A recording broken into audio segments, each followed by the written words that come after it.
just got the Western Conference And and Donovan league's Mitchell don't fit all-time New lead. York, The league's leading Okay, man. skill getter. I guess We you need want one those of them stars. young boys in the backcourt. You know what I'm saying? That's what we need. One of them young boys, man. I'm Donovan trying to Mitchell tell you. is young. The defense Y'all of the even know East from Donovan the guard Mitchell's age? position is massive, Donovan man. Mitchell is mids, man. He's mids, man. He's not young, Oh, he's bro. mids. And the Knicks team is a young team, so we need to get a whole Oh, culture my head together hurt, and bro. build chemistry, bro. That's what Bro, we need you to got it, do. bro. You got it, bro.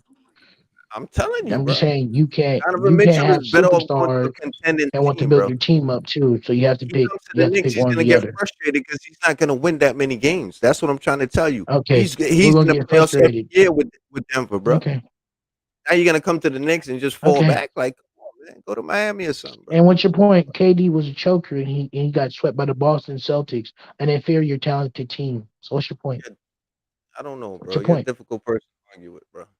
I'm a difficult person. I'm simply Yeah, just bro. You gotta reciprocating the same. sympathize This with is what Knicks fans sound like to other organizations. I I'm guess just, so, man. and how you're talking is exactly how I've been talking this whole time. Look, what the Knicks are You got doing it, though. for the past 2 years I'm is being beautiful. realistic, and you want to All be right. a star At the chasing end of the dreamer, day, and that's the problem. You want to be a star chasing dreamer, and you don't want to focus start on chasing on dream, on the man. You want facts. Donovan. You want Donovan Mitchell, You my asked for guy. KD and Kyrie. I never said I want That's Donovan not Mitchell, sir. I just said me, the Knicks got to yo, make a bro. You make a hear, move. bro? You don't pay If attention to people's you're a voices. Knicks, Bro. I never said I okay. wanted Kyrie and KD. That's number one. I Do never you said not that. want Somebody else. superstars here? Do you not want No, bro. I want superstars in us New to York? build from the ground up, bro. That's what I want us to do, bro. And we're doing a beautiful job. But I think we need a new but you should coach. also be able. Okay, you should be able to pump out your chest and defend your Knicks, even though they're building up a young roster. Because the Defend Pelicans my do it Knicks every if they day, do so the why right can't other thing. Knicks fans do it? Bro, I'm gonna defend my Knicks if they do the right Okay. thing. Right about now, Okay. they're incompetent. They And have a Jalen slight Brunson was competence, the right thing. And Jalen Brunson was the right thing to bro. sign We him don't for need a and build the 6'1" point culture. guard, bro. That's all my. That's not where the league is right now. That's what I'm trying to tell you. We don't need a 6'1" point guard, bro. Especially if we're All gonna right. put him with Donovan Mitchell. Now we get Shea Gilchrist. Oh At my least God. we got a 6'4", 6'5", 6'6" dude in the backcourt. You know what I'm saying? Young boy. You know what I mean? And he could You know build the RJ's team up. what, 6'5", 6'6"? He's You not know playing Julius point Randle's guard. what, 6'8"? He's not playing point guard. I said point guard. I We mean, need to. What we need to do is exactly what Chicago just did. like you act like small point guards never won in this league. What we need That's to just do is funny. exactly what Chicago just did. You just act like small point guards never won in this league. That's wild to God me. bless him. It's all good. Isaiah Thomas, all of that good shit, whatever. But I'm trying to I tell you mean, what works right now, that's a bro. That's what proven I'm trying point to tell you. guard that's won. And there's other small point guards. How tall is John Morant to you? John Moran is probably like about 6'3", 6'4". I don't know, possibly Are 6'5". you sure about that? Or you're guessing? What is his I'm official height guessing, right bro. now? Pull it up for me if you want to, but I'm guessing. I keep it 100 with you. All right. But he All right. got Bet. hops though. You know what I'm saying? He got All right. hops. All right. Like It's the Westbrook, difference. right? Like Westbrook, right? Hold on. I'm just What gonna show about you Westbrook? something. Westbrook is almost I'm out just the gonna show league. you something. No. It's okay. I'm just gonna show you something. I'm happy we're Yeah. having this Man, conversation. they left me on the stage with you, man. They left two Knicks fans on the stage, bro. That's crazy. But it's a good I'm debate. happy. It's Well, a good okay. debate. I'm gonna Westbrook is listen. what, 6'3"? Okay. Westbrook got to be taller than 6'3", bro. No, he's 6'3". Somebody lying to He's you. considered small when compared to other point guards. But we're gonna continue. Nah, bro. Listen to me, man. Kyrie Jalen Irving's Brunson. 6'2". No. It's okay. I'm trying to prove your point. Kyrie Irving's 6'2". Hold on. Oh. Steph Curry, are you there? I'm listening. Steph Curry, the greatest shooter we ever seen, right? He's 6'2". I'm telling you what it is because I'm doing the averages in my head. Okay. Steph Curry's what? 6'2"? You telling me or you asking me? No, I'm telling you, Steph Curry's 6'2". Okay. John Morant. I told Jalen Brunson. Look that up first. Say his height and then say everybody else. 6'3". Okay. He's Now let's look 6'3". up Jalen Brunson. 6'3". Let's look up Jalen Brunson's height. Yeah, start with him and then run through everybody else. Jalen Brunson. Man, they left me on the stage with you, bro.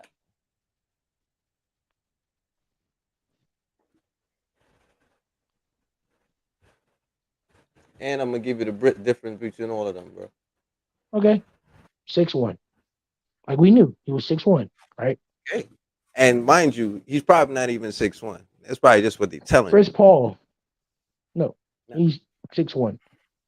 Chris Paul, 6 feet. Luka Doncic, guys like those. But we're just talking about the average point guard height. Let me It's ask you a six question. foot one. All those players, It's all six those foot one and Let me ask above. you a question. I'm just I saying. got you.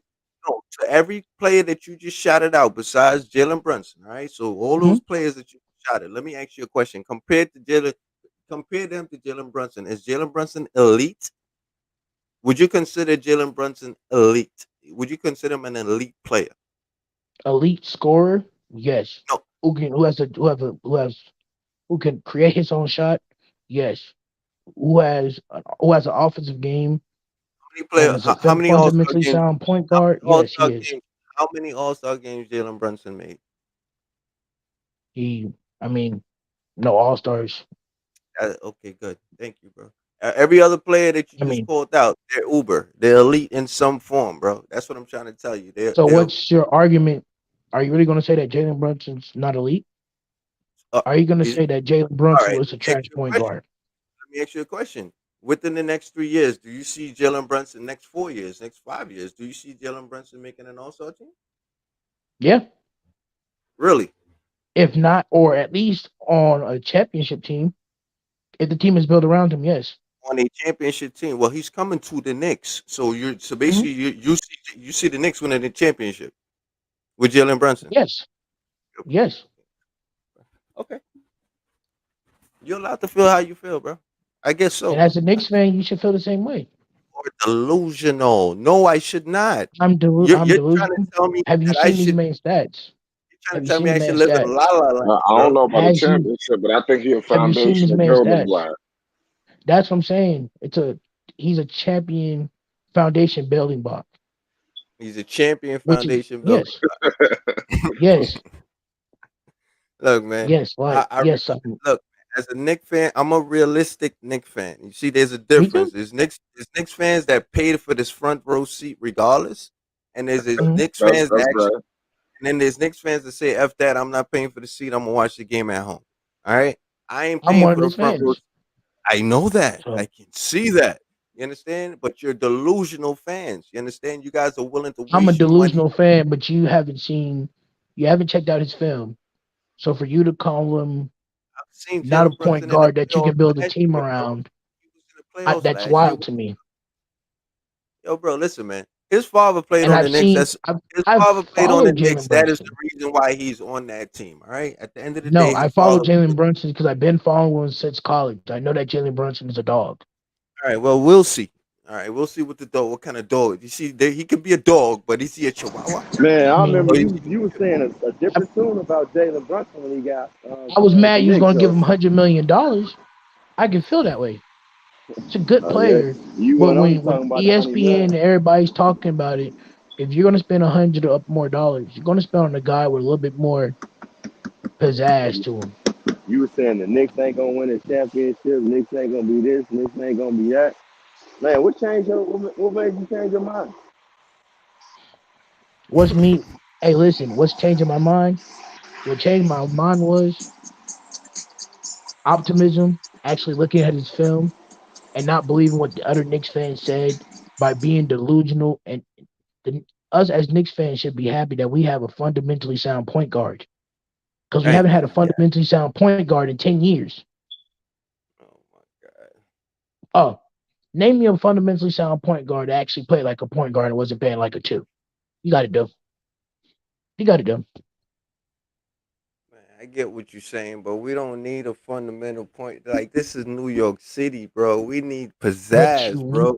We don't need that, bro. We need a dude in We've the won backcourt. championships off of fundamentally sound point guards. Bro, that's how New York starts. We always start with our point guard, bro. You understand what I'm But trying to tell you? how come we haven't picked a good point guard the last 10 years as a fundamentally sound point guard? Because we have no competence in the freaking head office. That's what I'm trying to tell you. I've been saying that to you for the longest, now, if you look at this move, they made a competent move in signing Jalen Brunson. Right, if you think so. Even though he cost $100 million, he's a fundamentally sound basketball player, and he's going to do what he has to do. I think Shea fits New York. Is swag fits New York. Yo, New York is a swag town, bro. You know what I'm saying? That's what we about. Town. So up and you down. want to be a swag town and not win championships. No, bro. That's how it starts. And then as we start getting more and more You would promotion, rather more. build a culture Let me during finish my swag and statement, bro. attitude instead Bro, of let me building a finish. culture What doing Listen to what I'm fundamentally telling you. sound basketball players. Hello. Listen, what I'm trying to tell you is we need to get certain players to want to come to the city. You understand? So when we, I'm with you. you understand? So when we build that mantra up a little bit, you understand? Then players start saying, "Yo, New York's look like the shit. I think I'm gonna want to go there." And it always starts with the point guard. That's how we get the shooting guard. That's how we get the center because they got to see that we got a nice ass Listen, nigga in the Jalen backcourt. Brunson. Listen, I'm gonna just show you what Jalen Brunson put up behind the star What he put up, he and don't Luka fit New Doncic. York. He put up 16 points, 4.8 assists, Yo, 50% field goals. New York is No. the He dropped mecca. 34 points in the play. He dropped 34 points in the playoff in games that mattered the most. He dropped 34 points when the star went down. And you're telling me with a straight face that you rather have a point guard with swag and maybe Yeah, decent yeah. skills than a I want a fundamentally point sound guard in the basketball backcourt player? that's gonna drop your ass, man. I want a Lonzo, I want a LaMelo, I want a Durant, I want a Okay. Shai Alexander. But That's they what don't I want to want in my come here. backcourt, man. That that's what I want in my backcourt, man. I want somebody that's gonna shake shit the fuck up. I don't care how many games we win. You understand? But I want See, to hear that's the that Garden problem. go crazy. Oh, listen to me, man. It That's the starts from the problem. bottom. So when the Garden blow Right. up and So go we should be crazy, happy guess we what got happens? Brunson. Somebody We like should be Katie happy gonna we say, got you know, Brunson. let me finish. Why are you Somebody trying to like argue let me with me? finish. Bro, it's a debate channel. That's what we do here. All right. So with that being said, when the garden explodes, that's when players Mhm. start saying, all right, let me go take them over the hump. You understand? Because Katie would have came here if we had a decent backcourt, because all Katie wants is a point guard. He would have hopped over Kyrie if we had a nice ass person in the So you're backcourt. telling me that Jalen Brunson is not a talented enough point guard. He ain't good enough for New York. That's what But I'm the telling stat says that he's good enough for New York. you. Hey, What has the other 2 point guards in New York has done yo, for us? bro, it ain't even about the stats. Jalen That's what I'm Brunson is trying actually to tell you. New better. York is Jalen Brunson Showtown, is bro. actually a better point guard than the point Yo, guards New we York have actually is run in New uptowns, York. bro. New York is straight up uptowns, bro. All white, For fresh somebody on who the has top, passion bro. as the Knicks, you're using your passion. You should be using your passions towards the Knicks to try to help them build a better team and realize Man, that Jalen yeah, is the best man. point guard available in free agency. So you would take the best available point guard. If that's how you feel, man. But New York is pizzazz, all right, bro. We need to buy. But what about Brunson bringing the best out of RJ? What do you think about that? It could That's a good. possibly. Thank you, Fight. Hey, man. Go ahead. If y'all think I that mean, could happen, RJ, I think is talented, man. I think he get lost in the shuffle because of Zion and what's my man's name, Ja. John Moran. But RJ is that was a 3-player draft, and RJ is definitely showing some signs. nah, you see what it is about RJ? RJ is an undersized small forward. That's why I have a problem. See now, if he was to get if he was to get a knockdown shot, like I'm talking about, like shooting like about 30 to It, 40. it is it is slightly inconsistent. I'm there with you because you don't know one game is money, the other game he can't fucking hit nothing. But see, flight. What I'm trying to say is where RJ really needs to go is shooting guard. But he's actually a small forward, but he's undersized for small forward, and he can never go to power forward or center. So that's why I'm a little iffy with him because he's really the size of a shooting guard. You understand? So But he's pretty okay. small, and that's So why I'm iffy if with him. So it so is if what it RJ Barrett went to the 2, right? is. You said if he goes to the two, If RJ Barrett goes to the 2, you you need a keep jump shot. Brunson. Hold on, right? You Go keep ahead. Brunson. Hmm. You keep Randall back. You keep Mitchell, right? Do you maybe you see the young guys in the bench developing from the summer league, right? Yo, I'll be honest with you, bro. We don't even need What would you do? Randall.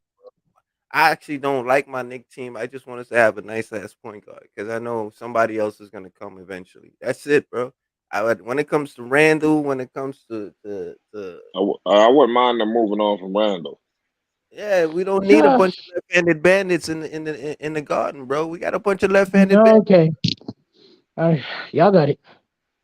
You I understand what I'm don't. trying to say? Like, I like Julius though. I mean, I would like if maybe they moved him to the third or fourth option or something. I think that's what happened if they would have bring him down in the Mitchell. You know, I think he would go to the third or fourth option. I still think Julius is our star, whether you like it or not, until we get But a star. He just got to show it. Listen, I think Julius is nice, but he lost something, man. The way he flamed out in the playoffs, man. Something happened to him mentally. Oh, something happened to him, Flight, or we didn't have a point guard. I mean, either way you want to slice it, he went out bad. I mean, if you're the superstar, if you're the star of the team, right, and you're a decent offensive player, but if you're not getting the ball, if the point guard is not facilitating the team how he's supposed to facilitate it, I don't know what to tell you. Yo, listen to me, man. I'm trying to tell you, the Knicks had a head start, right? In rebuilding, the Knicks have a head start. And believe me, and y'all can call me crazy for what I'm about to say, but the Rockets are doing better than them, bro, in building their squad, bro. You know what I'm saying? Rockets got better players than the Knicks do, bro. Charlotte looking better than the Knicks, bro. And the Knicks had a head start in all these teams, bro. Like, do you hear this? This is how Indiana fans probably like this that makes every other fan who wants to be realistic look bad. Did you hear what he just said? I'm just keeping You said the Charlotte Hornets had a better roster than the New York Knicks? Yo, son. For sure. I don't hear nothing from you. Well, I mean, last year, I mean, you might could say something like that. The Knicks, they got a lot of it's hard to listen. I like the Knicks team. I think the Knicks got a better team than the Hornets. I think the Hornets got the better player. But I mean, I think that's it. I think the Knicks are put together a little bit better. I mean, LaMelo's a baller. Not take away from no LaMelo. I mean, he's better than everybody we got on the Knicks. So I mean, I ain't gonna lie. I wanted the Knicks to trade up for LaMelo Ball. I don't know why the hell they didn't do it. Man. I mean, y'all keep chasing these stars that don't want you. It's not that shit's wild to me. We could stars who don't want you. Melo. I think Melo wanted to come to New York too because he was putting out something with RJ. You know, at the time, I think he did something on 2K. Like, is that realistic? I mean, that was how the organization is. Marquez, listen to what you're saying though. Stars that not realistic. Nah, listen to what you're saying. That's why I keep saying, like, you be speaking out of two sides because you just said they don't want to come. That's the point that I'm trying to make to you. The Knicks need to put. They don't want to come. Right, so they don't want to come. What is your problem with Brunson? If you from New York, hit the like button and hit that subscribe button. But what I'm trying so what is your problem with signing Brunson then? If you want to build the team from the ground up, then you need to sign Brunson to build the culture. The Knicks need to put themselves back in the hot commodity position. Hypocrite. We keep getting these lame players that want to come and take our money when we supposed to be getting ill players to come take our money. That's just. But the ill players don't want to come there. But it's because the ill players don't want to come there, bro. It's because of promotion. Just the nickname is not working. Can I finish, bro? The nickname is no longer working, bro. The Garden name is no longer working, bro. That's what I'm trying to tell you. So we need to get a player in there that's gonna, like, for example, if we had LaMelo, players will want to come over. If we had, if we had Zoe, players will want to come over. You understand? That's what I'm trying. It starts. You're right. Jalen Brunson is not the guy that can attract free agents. No, he's not. I'm glad. So if that's the point that you want to go look for, then let's go look for point guards that put up less averages, but can also bring free agents to the Knicks. That doesn't matter what the point guard can do. He can pay like dog craps for the next 3-4 years. Don't mean shit. Just bring superstars and hope for the best. I love the way you just put that. That's exactly my point. You just said it correctly. You don't have a backcourt. Shout out Dezo Capone. He said it's James Dolan, period. I mean, what do you think? I don't know. I think Dolan been kind of keeping his nose clean. Yeah, Dolan stepped out of it, man. He ain't really been doing shout out nothing. to Dolan for having to deal with the. I think he always gonna be the livest side. They're gonna try to shit on Dolan, you know. But I mean, it is what it is.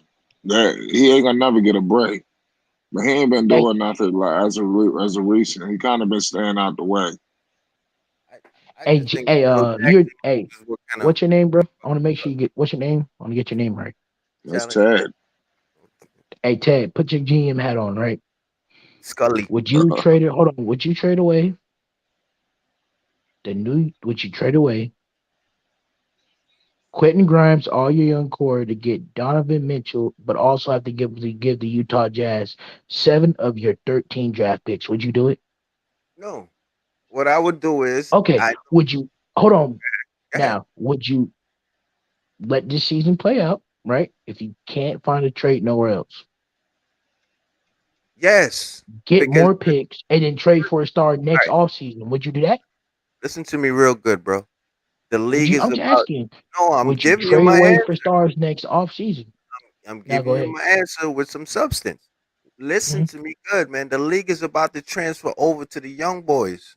All right. People don't notice that. Another 3 or 4 years. Listen, the LeBrons, all of these dudes Will be about to be, retired. they're going to be gone. So the Knicks have a head start in being part of the new generation that's about to come up. So they don't need to run and go get no stars. They don't need no ring right now. They ain't getting no. So We why don't are need you arguing with me about the Jalen Brunson thing?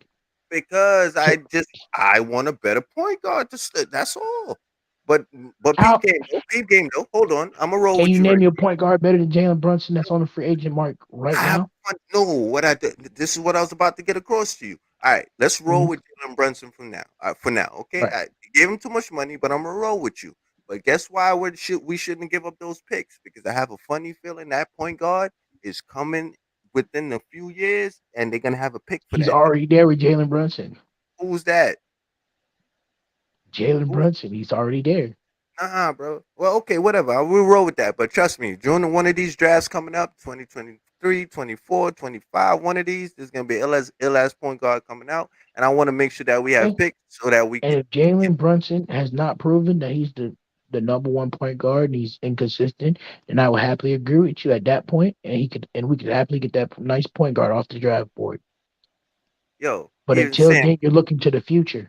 You're not bro, looking you see now what when it's Sam, do you see what Sam Presti's doing with yeah, he's Oklahoma? doing a phenomenal job, right? That's Phenomenal what the job. Knicks and that's what they're doing. They're building for 3 years So out. That's what the Knicks need to right, do. so the Knicks should keep the picks until the Exactly. trade for I agree Donovan with Mitchell.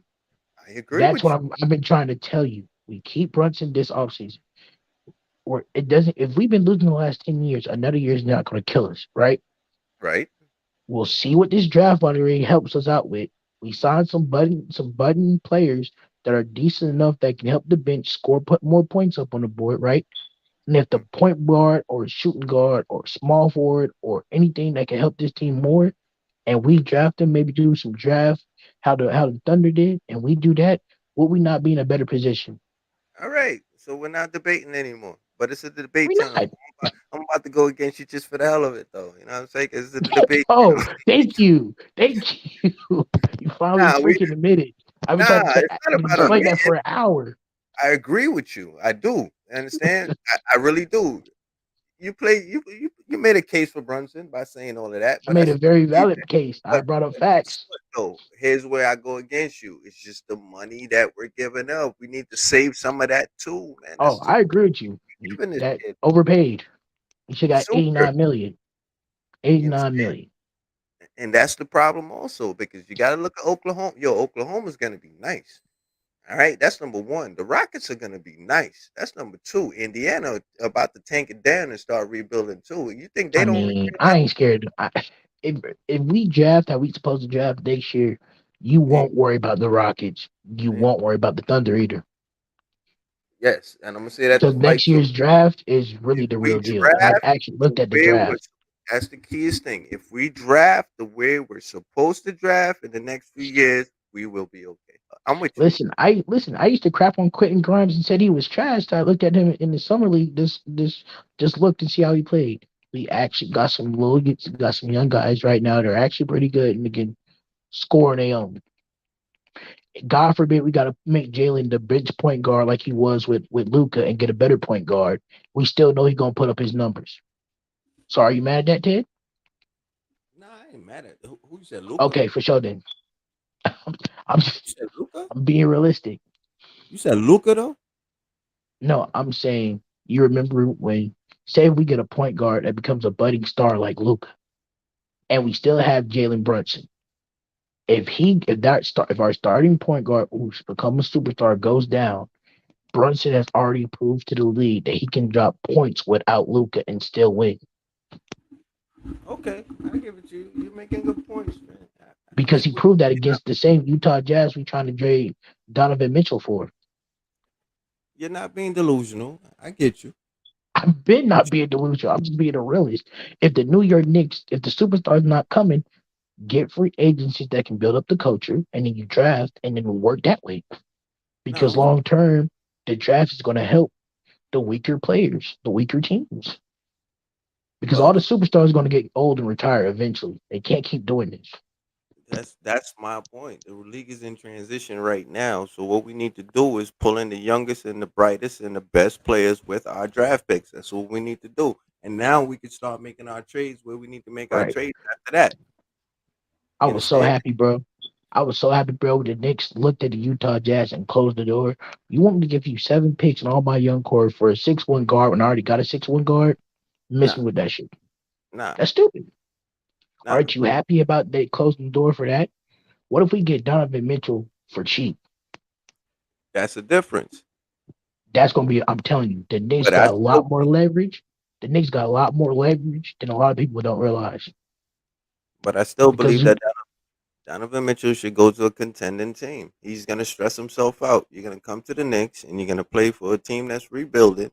You understand? And you're used to being in the playoffs. So at the end of the day, why are you gonna stress yourself out like that? That's just my point. The problem is that Donovan Mitchell doesn't want to go to a team that's a contender now, but he don't want to go to a team that's a playoff contender that can barely get out the second round. Because what was the point of him leaving Utah for, right? Well, guess what? Let's talk about it. Let's talk about it. Miami. Miami has a great roster that he can come to right now and go to a finals with or be close to the door, right? But when it comes down to the stars around him that need to make good points and play defense, Miami has shown to you that when it comes down to them with other superstars out in the court, they lose. Nah, you see, Miami's don't sleep on Miami's only problem is that they don't really have that much offense. They don't got that offensive ability to just go out there and get a bucket. You know what I mean? Right. Jimmy Butler, he tries, you understand, but he's really not that dude. You understand? So that's all but Miami kill on defense, man. But but Jimmy Butler can just be going out there and be dropping 30, and that's surprising for somebody who's not that dude. Still going out there and dropping numbers. Can you just imagine what he could do if he had some other superstars around him that could actually play? Yo, if Jimmy Butler had KD, I think that's an automatic finals appearance. Right. Jimmy Butler had Joel Embiid and would have went to the finals if Kawhi didn't make that miraculous shot. Yeah, I agree. You understand? But that's just my opinion. Dude, you need to back that up a little bit more. But anyway. Yeah, but Jimmy been to the finals and, it wasn't good. He didn't really have other than Hero, it was really just him and Hero and Bam and then everybody else. Yeah. That was it. But he need a bucket getter. Like every team needs a KD type player. Kawhi. And that finals, Dragic and Bam went down. They felt confident in that finals. They had injuries. Yeah, that's true. But they weren't going to beat the Lakers. I don't care if Bam and whoever. They weren't going to beat that Laker team. You follow what I'm saying? That Laker team with AD being healthy, LeBron's healthy, JaVale McGee healthy, Dwight Howard healthy. Keyword is don't forget Rondo now. Keyword is playoff Rondo did his thing. So that team right there was unbeatable. I mean, they did good by winning 2 games. And that was 2 games too many for a lot of people. It should have been either a sweep or 4-1 at best. But by them winning 2 games, you credit that to Jimmy Butler. You follow what I'm saying? That he gutted out, he toughed it out. And the young guys like the Heroes and the Duncan Robinsons, they did their thing for a couple of games to get them over the hump to make the series watchable, because a lot of people felt that wasn't even a watchable series, especially with no crowds in the seats and things of that nature. But at the same time, with this New York Knicks team, I know y'all like sticking your chests out for some reason because of Donovan Mitchell. Yeah, you know what I'm saying? That's basically what I'm saying. Y'all confabulate. Y'all trying to fill in the gaps. I'm not celebrating. We're here like the shit is done already. No, I'm not celebrating over Donovan Mitchell. I'm celebrating over the fact that we have a fundamentally sound point guard, and we haven't had that in the last 10 years. And I can But appreciate see, that we have a this is point the guard. problem, though. This is the problem. You got to remember it has to be in harmony or keeping with I the agree. surroundings or other aspects of something with Tom Thibodeau. Because if it's not in harmony with Tom Thibodeau, then this whole thing is incompatible. And people and Tom Thibodeau know how to shake people up the right way. And definitely Tom Thibodeau know how to shake people up the wrong way. And you Dex, I don't have a want Tom question. Thibodeau shaking people up the wrong way, because that will put you in a very, very, very precarious situation moving forward in your journey to becoming a playoff contender. Dex, I have a question. Dex, I have a question, right? I've seen coaches in the NBA who've rubbed players the wrong way and have been fired. And as soon as those players leave the NBA, the team is built in a fundamentally better way. A coach has come in with his philosophies and gone on to win a championship. But you see what you just said right there is a beautiful point, and that's what I was going to tell you. A team What built Tom, around him, what Tom which Thibodeau is could good for. also, right. Tom Thibodeau is good for young players, all right. But once they get that, what's the word I'm looking for? Once they get that ability to understand the game the right way, he needs to learn how to fall back off of that. Is what the thing is, he keeps on pushing and pushing and pushing. But once you get to Because we don't have the young guys yet that can actually, because he has young guys in that system. no, he's beautiful for the team that we have right now because he could That's what I'm build. saying. But when it's time to get him over the hump, that's when you need a new coach. That's just my point. Exactly. I will I agree with think the Knicks fans that there was a lot of scrambled eggs at the point guard position due to the fact that DeRozan was halfway in, halfway out due to injury. Kemba Walker tried his best to be the showcase for New York, but he's definitely past his prime, and he is stumbling fast on the other side of the hill. So that made a precipitous drop from the previous season where they were, I believe, the 4th seed to this season where they didn't even make the play-in game. So Bronson does bring some stability there. Plus, Bronson brings a winning mentality playing with an all-world player. That's key right there, because that shows you that Bronson could be stable as well as productive, being a second fiddle to an all-world player. So if any time during the season that RJ Barrett, that Julius Randle, or even more surprisingly, if y'all were to acquire Donovan Mitchell, he would happily that play second stability fiddle to wouldn't be Donovan shaken. Mitchell. Yeah, you follow what I'm saying? So he could still fit right in. It wouldn't alter him one bit, because he came from a situation like that and he still thrived. So if any one of those three emerge as somebody special for the Knicks this year, Jalen Bronson his ego will not be shaken, nor will his game be altered, and nor will his personality falter based on his tour of duty in Dallas.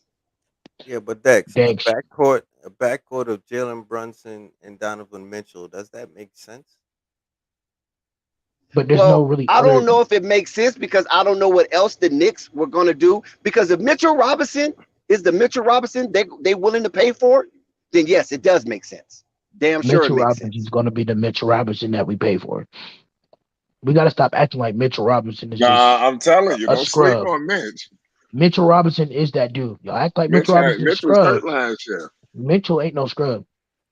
He was Play worth that money to defense. re-sign him back.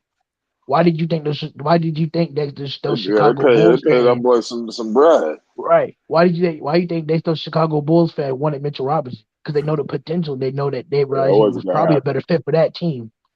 That's why Knicks they wasn't gonna let him all go over there. come on to fight. So that's why I be like some of these people who talk about the Knicks just run their mouth. Like they don't really be looking at the rosters. A lot got to go right. They be talking. Yeah, a lot got to go right. I agree with Flight. A lot have to go right. A lot got to go, because this shit could flame and in New York, New York, that's asking a lot for a lot to go right. That's the only hesitation that I do have, Flight. And we are in a consensus on this. A lot have to go right, but Well, not really, but and if a lot do go right. And if a lot do go right, the Knicks is going to be very formidable. Brunson trying to get to the playoffs. So I mean, we got one player who's trying to get to the playoffs, and he accustomed to being in the playoffs. So and we got one player who just had a horrible season, and Julius Randle, who's hurt the Knicks fans call him a bum. You're gonna make me sick. I'm just saying. But that happens sometimes. I mean, sometimes that just happens. Not like this, Dad. Listen why? Because listen why. Just hear me out. I don't have all the answers. I'm not going to parade like I have all the answers. No, I'm going to tout like I have all the answers. You feel me? But one thing, because the Knicks organization probably been in existence just as long as I've been living. But the only thing that I'm saying is that this right here, Flight and Talent and Marquez. The only thing the Knicks have to do to get this right is to be on the same page, be in alignment, and be definitely configured with the coach, Tom Thibodeau, in the line of defense. They cannot go on a tangent and start trying to play like they're the Golden State Warriors without playing any defense. That is a problem, because what happened with Julius Randle, in my eyes, this is only my personal observation. And from that observation, I give this perspective, ladies and gentlemen. Julius Randle had never been the main guy on no team. Never. Even when he was with the Lakers. He organically grew into a stronger role, right? But that Laker team was based on the congruency of everybody doing their fair share. There was no standout player. Everybody was just supposed to be good at what they do. And this is why they was beckoning at the behest of the talent of Lonzo to draft Lonzo, so he can make it easier for guys to do what they do best. Get where you need to get. We got somebody to give you the ball. You don't have to worry about a Jordan Clarkson pulling up, you know what I'm saying, midway of a fast break or things of that nature, Caldwell Pope or people like that. You don't have to worry about that. We're going to get this guard, and he's going to direct traffic, and he's going to give you the ball in your preferred pocket. That's what that was all about. Okay. Now, when Julius Randle ended up getting traded, he played for a contract. Don't forget that when he was with the Pelicans, he was playing for a contract. And oh boy, did he play well. Because honestly, he was snuffed from that All-Star.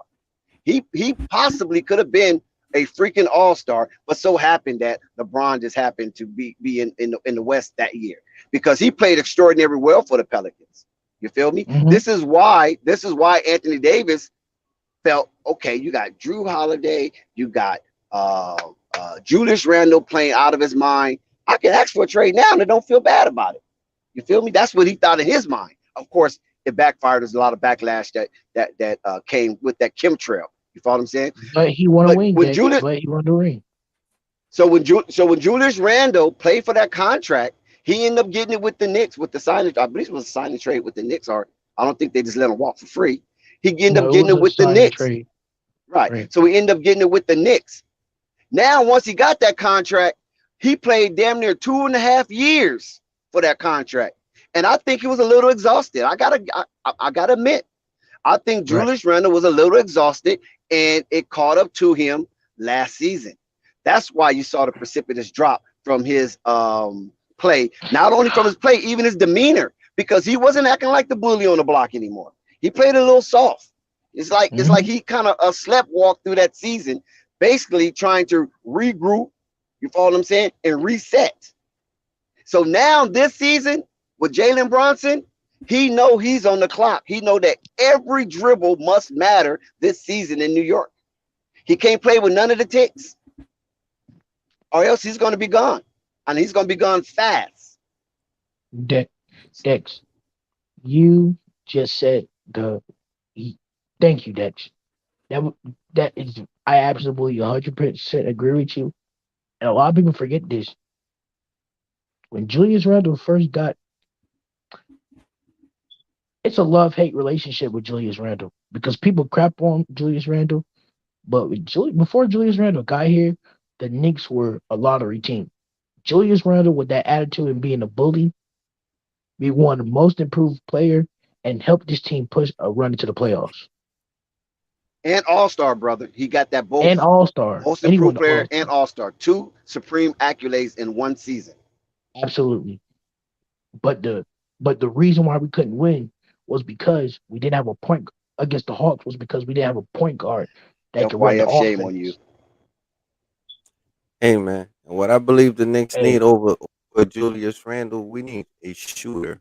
We need shooters, actually, because the Knicks need to stretch that damn floor. I'm going to be honest with you. We have a shooter, Evan Fournier. He just costs too much. Are you serious? Evan Fournier, man? From Miami? Evan Fournier's made the most threes by a Knick. He broke that record last season. Bro, we need a stretch. That's what I'm trying to tell you. We need a stretch 4 or say we need five. Say we need a stretch 4. But that's not saying much, though. Evan Fournier breaking a New York Knicks 3-point record. Who had it before him? Allen Houston? Stop it. I mean, come on now. Nah, come on, Dex. Don't shit on. Right. Hey, don't shit on Allen Houston, Dex. That's what we get it's too not close. even that. I'm talking about you, man. The things you be coming out with, man. He's like, yo, he made the most threes on the Knicks. Like, womp womp. Yeah, let's keep it 100 though. I'm trying to be optimistic, bro. I've been I'm with you. I'm with you, my whole life. I feel you, Marquez. As much as I say, there's nothing wrong with that, Marquez. I'm with you on that. Be optimistic, brother. As much as they keep doing stupid stuff, they keep pulling me back.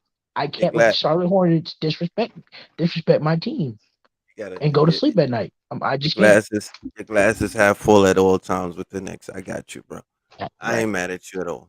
But Come on, man. that's what we need. We need to stretch the floor. The Knicks are playing too old school, bro. That's just the problem that I'm having, bro. We looking like a 90s team out there. So you just saying we need to build a coach that's young, that got that dog, got that swag to him, and just see what happens. Yeah. That's what we need, a coach that could come out there and put a decent offense on the floor. You understand? And a coach that could put a decent offense on the floor would understand that we need shooters. To do that, we're gonna have to fire.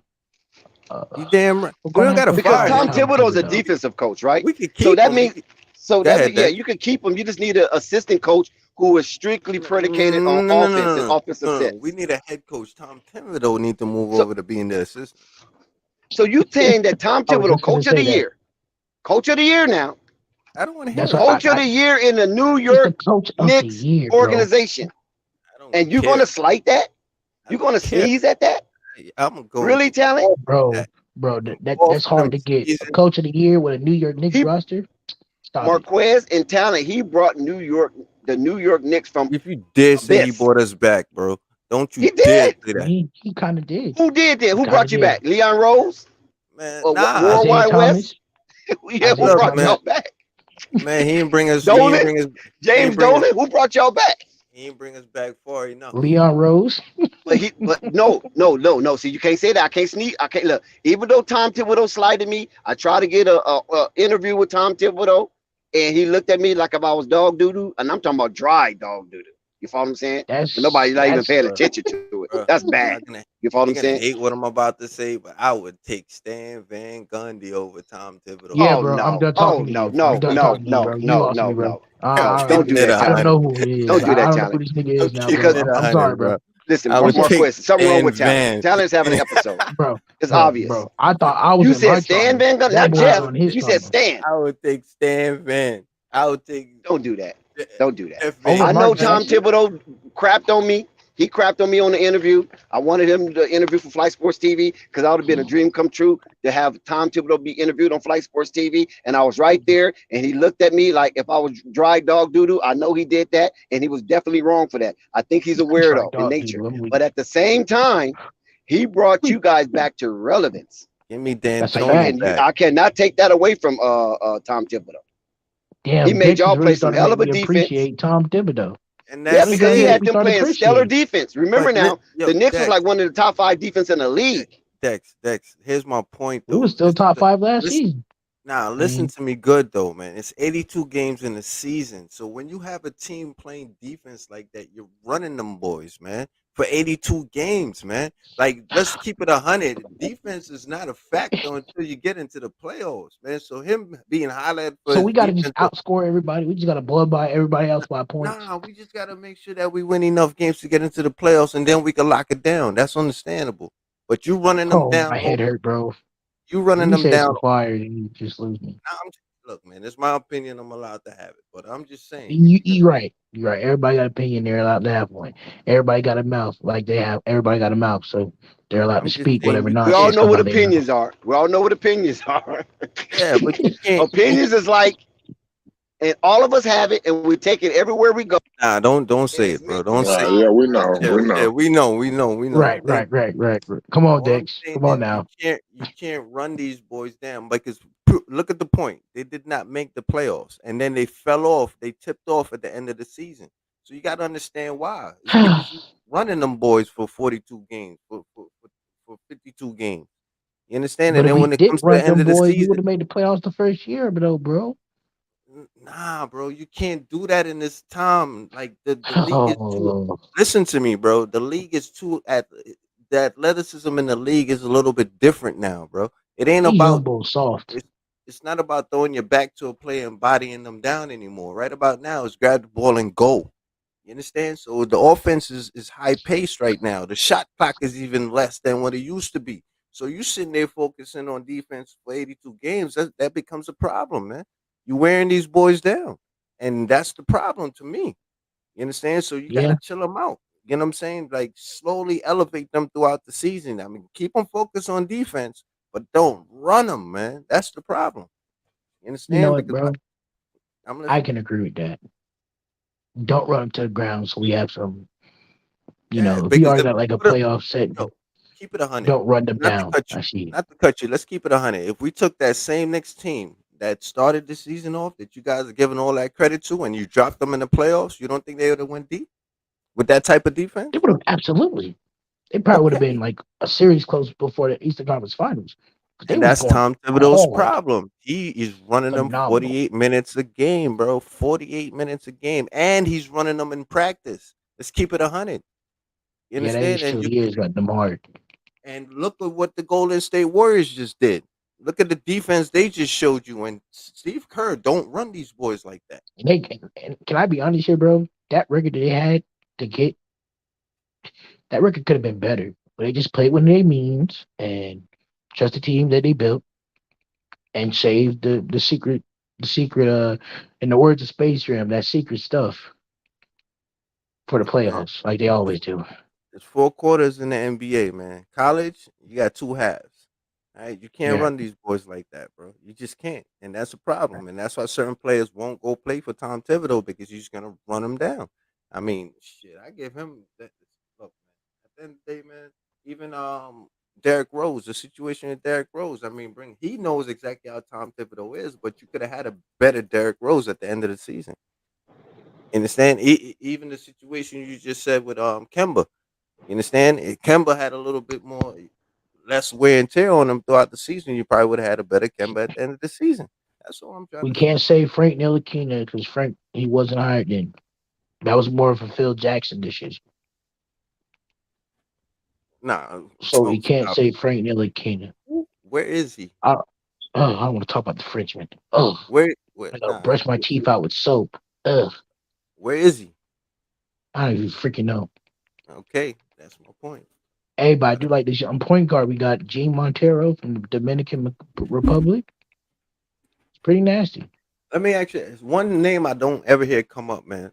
What about Emmanuel Quickly? What do y'all Love what's him. the focus? He nice. He gonna be in the movie. He gonna be in the deal now. But he nice. I wouldn't give away quickly. You gotta give up something. Come on now. I mean, you can't keep everybody. I'm being honest with you. If I'm going to They trade probably gonna somebody to give up trade, Obi. That's Flight. the problem. I know But they're you gonna see, probably have to give him up. I wish they'd Why keep would we him. want to give up a 6'1" guard and Donovan Mitchell when, let's be honest, if we had You don't need we him. I would rather trade for KD and Kyrie, have to give up all those young boys away.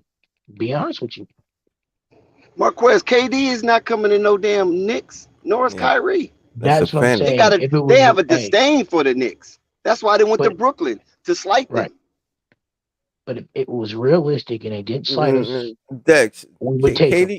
KD was coming, bro. That whole thing with KD not coming to the Knicks, Bullshit, bro. Kyrie. I hate Kyrie, That but was I love him. Kyrie the whole way, bro. No, I disagree because you know why I disagree? Because KD said something about New York being the Mecca. Like, who cares? Nobody don't care about that. Nah, because he said all of that just to make it look that good. after he Going to signed. Brooklyn, cut it out, dude. Come on now, this is he was cognitive coming dissonance. here, bro. No, this is cognitive dissonance right here because he said it, and now you're going to try to tell you what it means. I'm gonna tell you exactly why he said that. It's because of that Stephen A. comment, bro. That's what really happened. Because he's like, how everybody's Stephen A. assuming. was shut up. Maybe we actually get something done. Everybody was assuming he's coming to the Knicks, and he got pissed. You know how KD is, man. So because y'all think he's coming here, I'm gonna go there. That's what happened, man. I'm not going for that. ACL. KD do not care about that Garden. Every time he goes to the Garden, he's trying to get a career high. You can't listen. Kyrie and KD. No, but that's what it's about. Yeah, we agree with that. But I'm talking about as far as just playing in there night in, night out. You want to come in as a tourist. You follow what I'm saying? And then just do some wild stuff. A tourist. Tourist. No, when you tour. When you say that tourist. I love it, Tyler Ted. I love it. Yes. So So you could. So people. I mean, not people. Players. Let's get some decorum here. Players come to the Knicks, right? When they go to that Garden.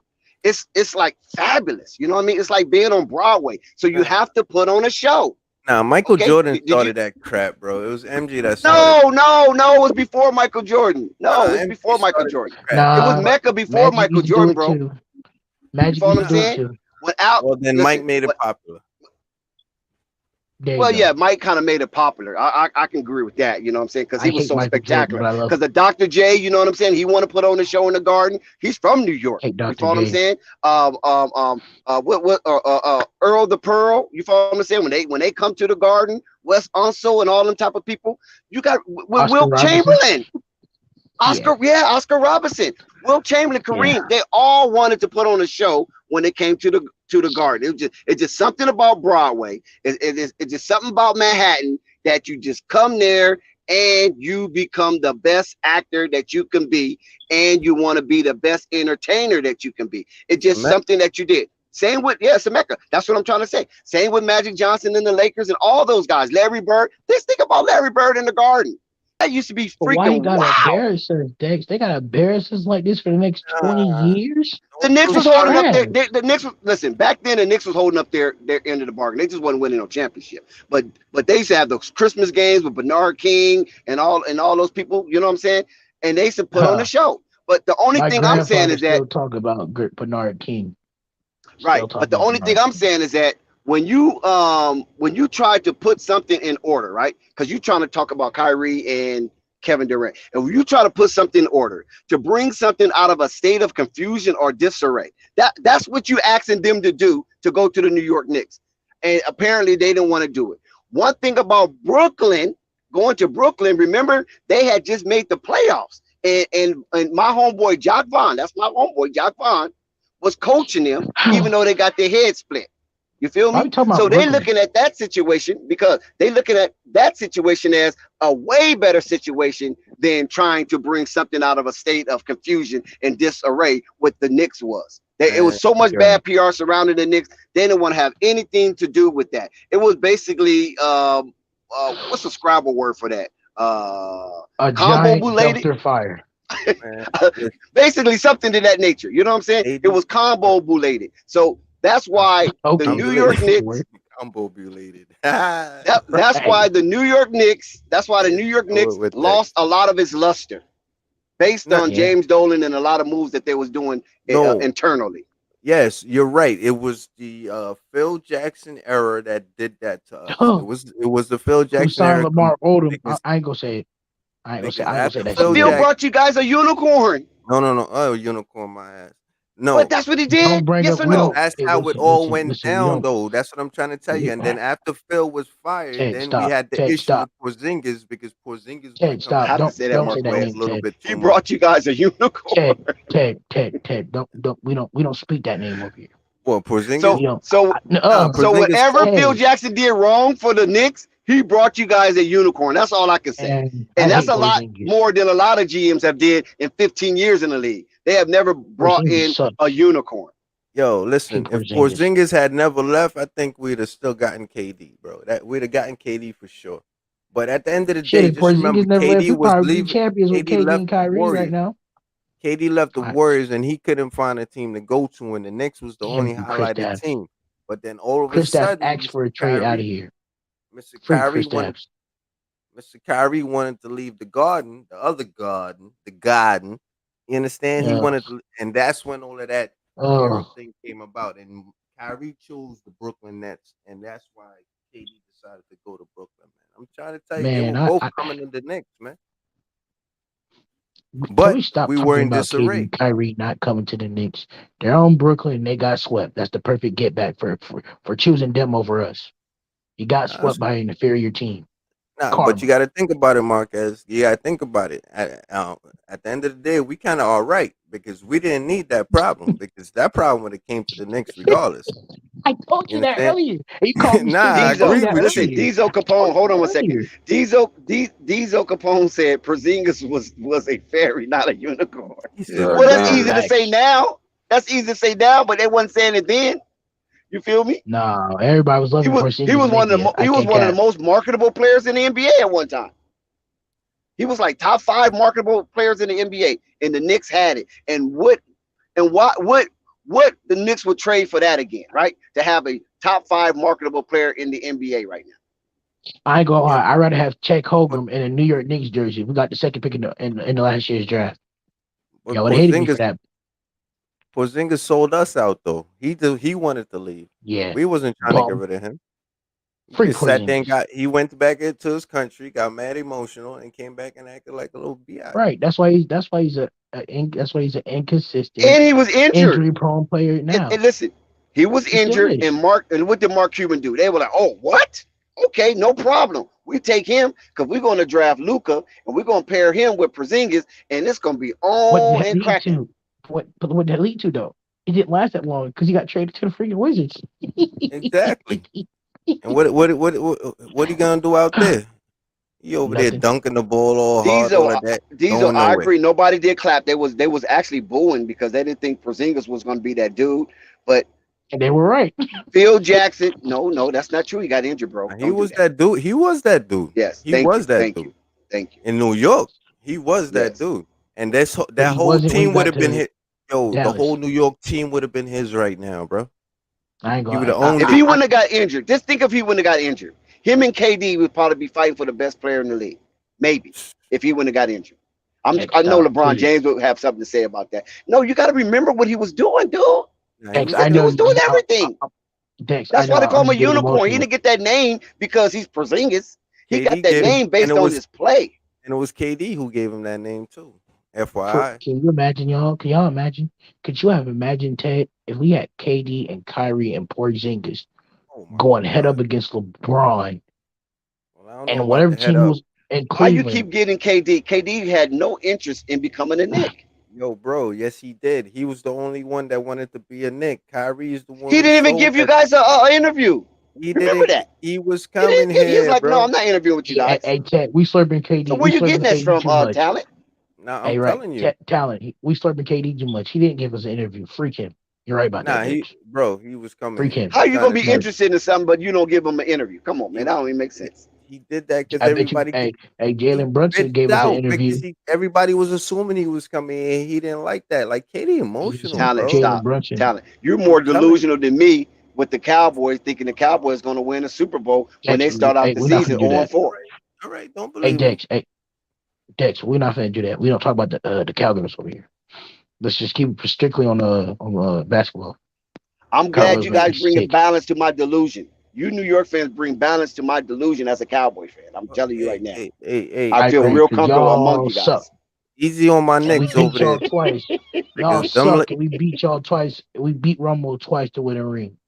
Freak Cowboys fans. I'm just saying, my God, you guys talking about KD, and KD ain't even give you an interview, but he's coming. KD's coming. He love us. He didn't give us an interview because what's his name went and took his mind off of it, but he was coming, bro. Dex, you right. Dex, Kyrie did right. that, bro. We acting like KD's like Derek Jeter or Eli Manning. You know what happened? Marquez, you know what happened? And you when know they called KD's number, the number that they had on the list for KD, when they dialed that number, it said, this number is no more Lies. And I'm gonna tell you another reason why. And I'm gonna tell you the number one reason why he decided to go with Kyrie. The number one reason why he decided to go to Kyrie because KD always wants a point guard to play with. He doesn't like playing without a point guard. He needs an elite point guard to play with. Like that's just 100. Hey, bro, but we avoided.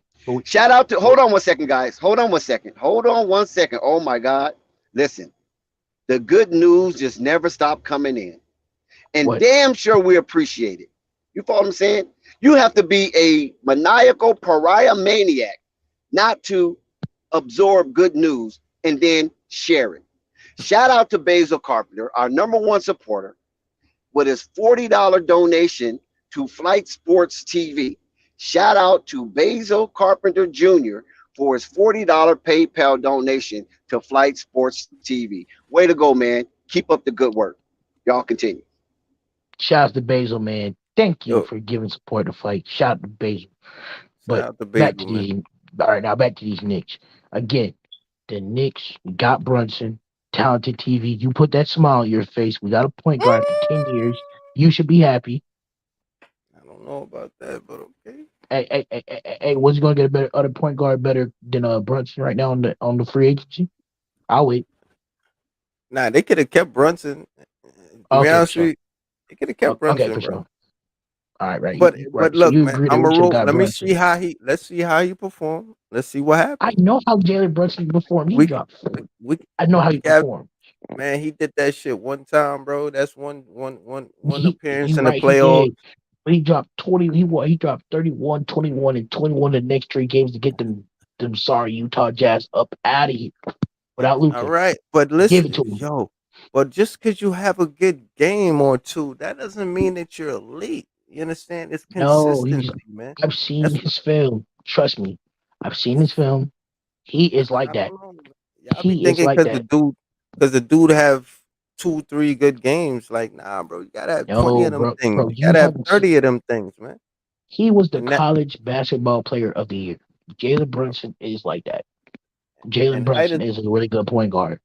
Height is a factor, my guy. And not only that, the games that he was elite in, just remember that, man. That this was the playoffs.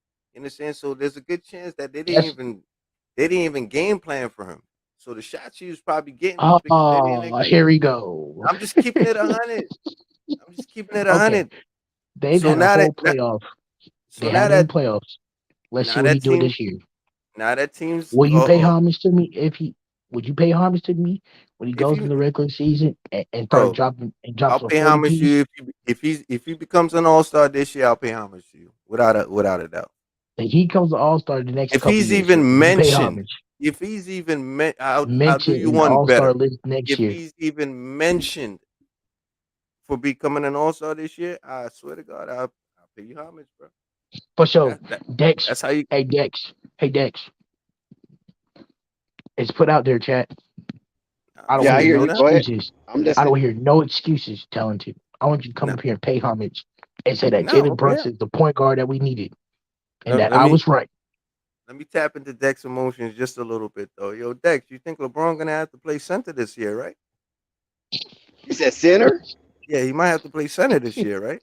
I don't know what he has to play, but whatever he needs to play, that's what needs to happen because the Lakers need to get back into the playoffs. The Lakers, listen, let me tell you something, talent. Yeah, you know, stir my emotion. Listen, Dex gonna hit these damn Lakers have to be mentioned in the extended season. You understand what I'm saying? Once the regular season expires, the Laker name and the Laker folklore must be front and center in conversations all over the NBA landscape this coming season. Yeah, there's no excuse. Mm-hmm. There's no reason why not. Mm-hmm. Because if these guys are committed to play like they claim to be the modern big three, this is what's coming out of their mouths. According to sources, the Lakers are committed to be a better version of themselves. And I don't know why in the hell you have to commit to that. I mean, good golly almighty. Shouldn't you come to work already committed to be the best version of yourself? What the hell you need a phone call to agree amongst each other. I don't know what the hell this world is coming to. Lakers got a problem. Hey, Dex, I have a They got question for you, Dex. Dex, I have a question for you, Dex. I saw that Drew League interview, right, with LeBron James, right? And he says it sucks when the team around him doesn't have that dog in him, right? So, excuse me, Dex. Excuse me, Dex. I'm laughing a little bit. Who on your team do you think is the weakest link? Other than Russell Westbrook, you can't use Westbrook. There's no other. I don't really think Russell Westbrook is the weakest link. See, that's disturbing to me. Now, okay, Russell Westbrook didn't play. I don't know what LeBron said. I don't know about that, so I can't corroborate that. Only thing I can say is that Russell Westbrook is not the weakest link because I saw Russell Westbrook play, right? And on several occasions, I've seen Russell Westbrook remove himself from the offense, and the Lakers played 4-on-4. That was weird to me. I had really never seen nothing like that before, because he was damn near at the scores table. Hold on, and the guy guarding him was like right there, and the Lakers playing 4-on-4. Anthony Davis wasn't on the court. Yes, that's what I'm telling you. That's why I thought it was strange. That's all I need to hear. I don't want Russell Westbrook in New York. Then I also seen Russell Westbrook play in the absence of LeBron, and Russell Westbrook was putting up all-star numbers. 30 most definitely. I'm glad you said that. So what you're saying that this is what I'm telling you what your team is going to have to do this year. See, you're going to have to put LeBron. Now, peep game. LeBron going to have to play center because you got a big man that doesn't want to play big. All right. And who's that? LeBron is going to have Anthony Davis. All right. Oh, for sure. Okay. So LeBron plays center. Anthony Davis plays out on the wing. You understand? And it's the way he wants to play. And they're gonna have to give that ball up to Westbrook and let him run the one. You telling me you gonna put a 37 small forward? I promise you, they will win games if they do that. That's without a question. LeBron plays center. Anthony Davis plays his position, and give Russell the ball. And I promise you, they get. LeBron played 37. LeBron had. So you want them to be the 1980s Los Angeles, the version of the 1980 Los Angeles Lakers, in the championship series against the Philadelphia 76ers. That's what you want this Lakers to do all season long. Not for one game, not for two games, but for 82 games. That's what they're gonna have to do. You understand? Because at the end of the day, I'm sorry, LeBron has to be the one that's willing to say, "I'm going to give the ball up to Westbrook." He can't. I humbly disagree with you, brother. I'm not going to vehemently disagree with you, but I'm going to humbly disagree with you based on the fact that I do not know how Damian Jones, who's one of our newest centers, or Thomas Bryant, who's one of our newest centers, how they're going to pack a powerful punch in the paint and protect the rim. Because if those guys, hold on, Marquez, if those guys play up to par, they ain't got to be Superman, but just play up to par. Then Anthony Davis can still be the version of Anthony Davis that he wants to be in his head. Roam around a little bit, play on a perimeter, not too much bouncing his body, get off nobody. And I think the Lakers could be successful. But the problem, no, because you have another problem. Because the next problem that you have is that you have a LeBron and you got a LeBron 0.2 or 2.0, however you want to look at it. So these two dudes between LeBron and Westbrook, they're going to be battling for who's going to bring the ball up and set up the offense. They're not. No, they're not. No, they're not. No, they're not. His last season. We all know that it's going to be LeBron, but guess what? That's true. That's right. Put emphasis on that. No. Big game though. But it goes. That's where the 4-man game comes in because Russell Westbrook has no idea what to do without the ball in his hand. So what are you going to do? Put him on the bench, and now you got a problem. Wow. Diesel. Reason why we're not talking about the Knicks right now is because of what you just said. Let me put this up here. See, this is why we bounce away from the Knicks, because things get a little too Twilight Zone-ish. You follow what I'm saying? Nobody's up here is Rod Sterling. Okay. Let's get back to NYC. We still hold on, Marquez. Please don't interrupt me. I'm reading something. Let's get back to NYC. We still have Cam and RJ. Just need Zion next. See, this is why we bounce away. Because of that. Now I understand the delusion. And I understand the fervor because I'm a Dallas Cowboy fan. I understand. But my God, oh my God, I mean, this is just getting out of control. Are you really freaking serious? Just need Zion next. He just signed a 5-year max. Bro, max extension. That's where you gonna get Zion? And what kind of asset you got to pull Zion from the Pelicans to the New York Knicks? That's like pulling teeth out of a lion. You gonna play with that? Man, I don't think so. Zion got his money. He Stop it, ain't going nowhere. Diesel. This is why we moved off of the Knicks, because we know it's going to get to this. Dex, can I say it, please, Dex? Can I say nice try. Dex, can I say it, please, real quick? Just one time. Oh, my God, a New Yorker, 3104. You going to co-sign that? Oh, my God. Dex, see, this is what I'm saying. He co-signed it. See, talented. This is why they call us stupid and dumb casual fans for this comment right here. Yeah, they different. That's the dumbest comment I ever heard. Look at Sky. No, Sky, I'm 100% in a consensus with you, Sky.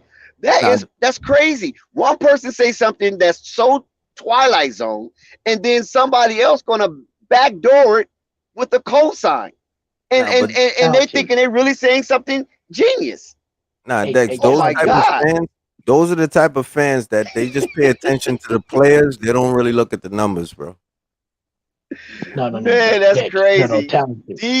I'm gonna listen. This is what I'm gonna do. I'm gonna change my name to Diesel and New Yorker sitting in a tree. That's what I'm gonna change my name to.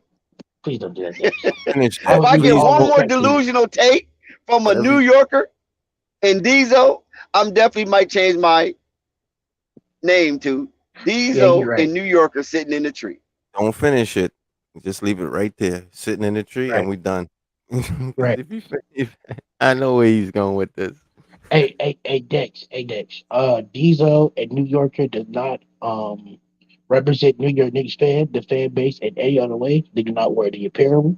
We don't even want to see them in the garden. We do not know these two people. But continue, Dex. Nah, they don't pay attention to the numbers. Nah, those are just people that don't. They don't look at the numbers, man. There's a lot of fans like that, bro. Hey, Dex, not me. Hey, talented, not me. I don't respect those fans. I think they're stupid. Nah, they don't think that people get paid for this. They don't pay attention to the contracts. They don't pay attention to how much people get paid, how much money they sign for. They're baseball fans. Listen, Diesel is spazzing out right now. Diesel is having an episode. We understand Diesel. Because listen, we all do it from time to time. Zion got his bread, man. Zion is not going nowhere. Hey, Dex, talented. On that note, I'm finna get off. Ain't no way Shout out to Zen. You didn't know that Zion maxed out. I'm done. Oh, Zion maxed out. Yeah, Zion ain't going nowhere. Zion is he's I'm not gonna say he's not going anywhere because you just never know, right? You just never know. But only thing I'm saying is that there's no indication right now that Zion is headed to the Knicks. That's the only thing I'm saying. So how do we pull that out of our ass? Pause. You feel me? There's no indication. I think one time, I think that is over. At one time, it was kind of up in the air because, nobody know what Zion was thinking. So you can pull, you can just do whatever, right? But right now, after signing that and having them kids around him, he ain't finna have no PR nightmare like that. No. Dex, you just made my head hurt by that statement. Who wrote that, Dex? That shit. He said, hold on one second. Listen, please answer this, Talented or Marquez. You guys are New Yorker fans. New Yorker 3104 said it's okay to be a dreamer, which I'm not knocking that. And one Kyrie and Zion as a Knick. Can I answer that question? Can I go first? Can I go first? Yes. New Yorker 3104. Come here. Let me talk to you. I'm not gonna be disrespectful and call you out your name. If I ever see you in the garden, I will personally treat you like Stephon Marbury, kick you out of this country, and have you go be a LeBron type superstar in China before you come back over and respect you again. Don't you ever in your life. No, talented. No, talented is my time. Talented. Don't you ever leave Strawberry alone, though, man. It's Coney Island's finest, man. Dex, you know why Zion ain't leaving? Oh, go ahead. I'm about to tell you why Zion ain't leaving. They just need Zion ain't gonna even play. Zion don't even have to play. That's the easiest money he ever gonna make. Yep. Easiest money That's the he easiest money ever gonna make. I agree with that, Scott. Down. Hold on, Dex. It's for sure he don't have to play every game, man. It's for sure. Hold on, Dex. Hold on, Dex. Hold on. Just give me a minute. Sky, did you what? Oh my God, Troy Zinson. Sky, you see that? Look at that, Sky. He said Zion is too heavy. He would never be an impactful player on the street. Oh my God, it's late night in New York right now, right? Hey, Light after dark is out of control. Man, McQuay is delusional. Why aren't you defending these talented? Where are you? Why am I the only one cussing out these casual fans? Where are you? Nobody ain't talking about the Knicks but McQuay, man. The Knicks in shambles over there, man. Hey, guess what, Sky? You talking about your smoothie Pelicans? Let me talk about the Knicks doing good, man. Man, the Knicks in shambles, man. They didn't win, got Brian, and they did something. You know they in trouble. Brunson, he better than that. Dex, I ain't gonna be disrespectful, but Bronson would serve up Alvarado with his scoring anything. We'll leave it alone. Yeah, he better than Alvarado. Man, you talking about somebody coming off the bench compared to a starter, dog. Come on, man. We got down there 7 foot. Let's look at the stats. We got down there 7 foot on a whole started the game and dropped 40. Just saying that I don't think Alvarado has put up that offensive output yet. Alvarado is like the 6-7 man, the 7 man, 8 man of the bench. Then who? Wait, I'm sorry. Who's your best point guard? Devontae Graham.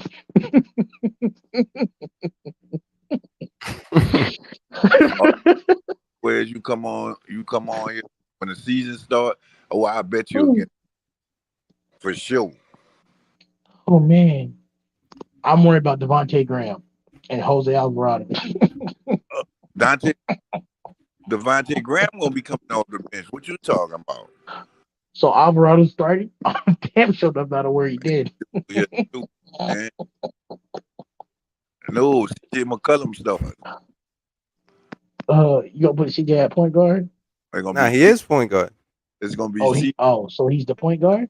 Yeah, okay. I'm trying to tell you, talking about. CJ can put up numbers, but I still think. He don't play no defense like that, so Brunson can still put up his numbers. Don't worry about it. Herb Jones will lock him up. Hey man, them Pelicans is looking way better than our Knicks, bro. So I just gotta. Stop it. Salute the Basil and the Cash App. We appreciate you. It's Flight Sports TV. Man, stop that. Stop that talent. You give the Pelicans too much love. Teamwork said the Knicks gonna win a chip when I'm 70.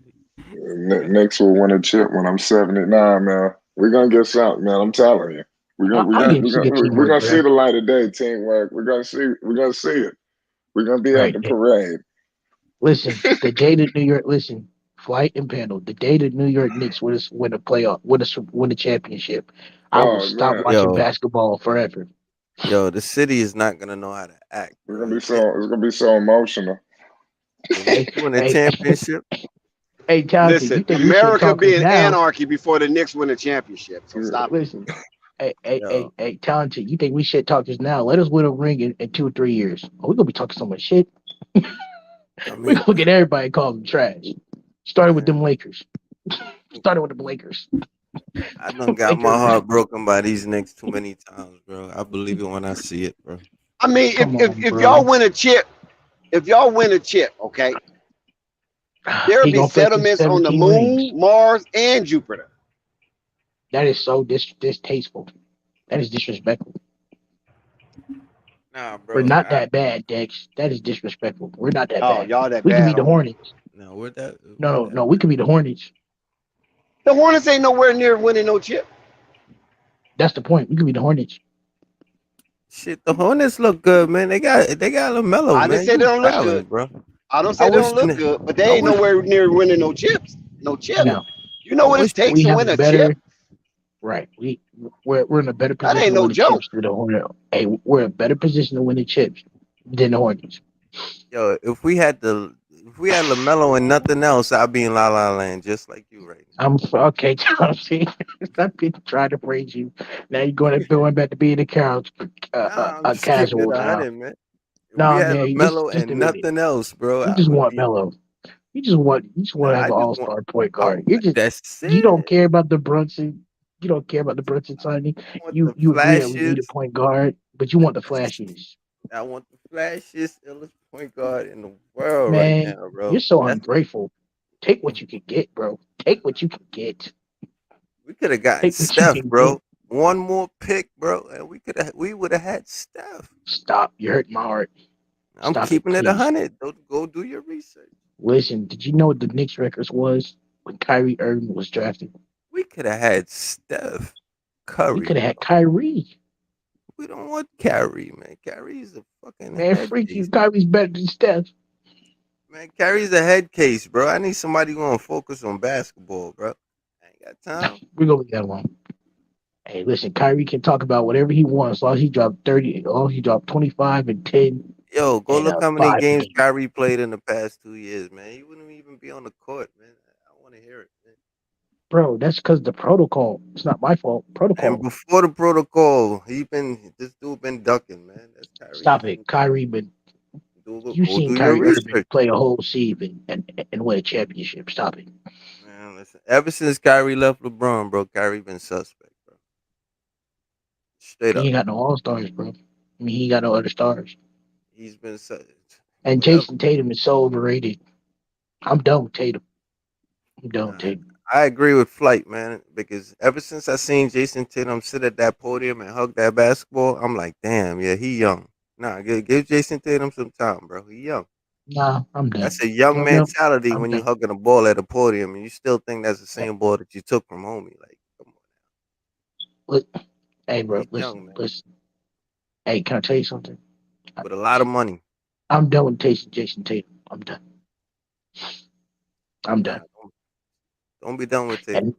And Marcus Smart is so terrible. JD Davison's gonna come in and take his job. Yo, how would Mark my words, JD Davison will take you hop Marcus on it? Smart's job next season. How you hop on the Mark my words. Celtics? What you mean hop on the Celtics? I said, how you hop on the Celtics? You know, New York and Boston people don't get along. As a Leave the Knicks fan, Celtics I hate alone, Boston. I man. hope They they just came out the finals, man. You let and they them have it. lost. So I'm happy they lost. Sorry, trash team. They shouldn't have went that far. Let the Celtics live, man.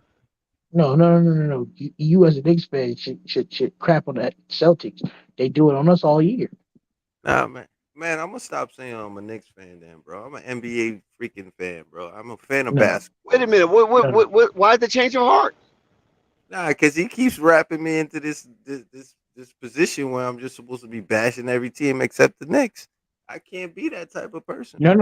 You're supposed to bash the Knicks and bash every other team when they come disrespect your team.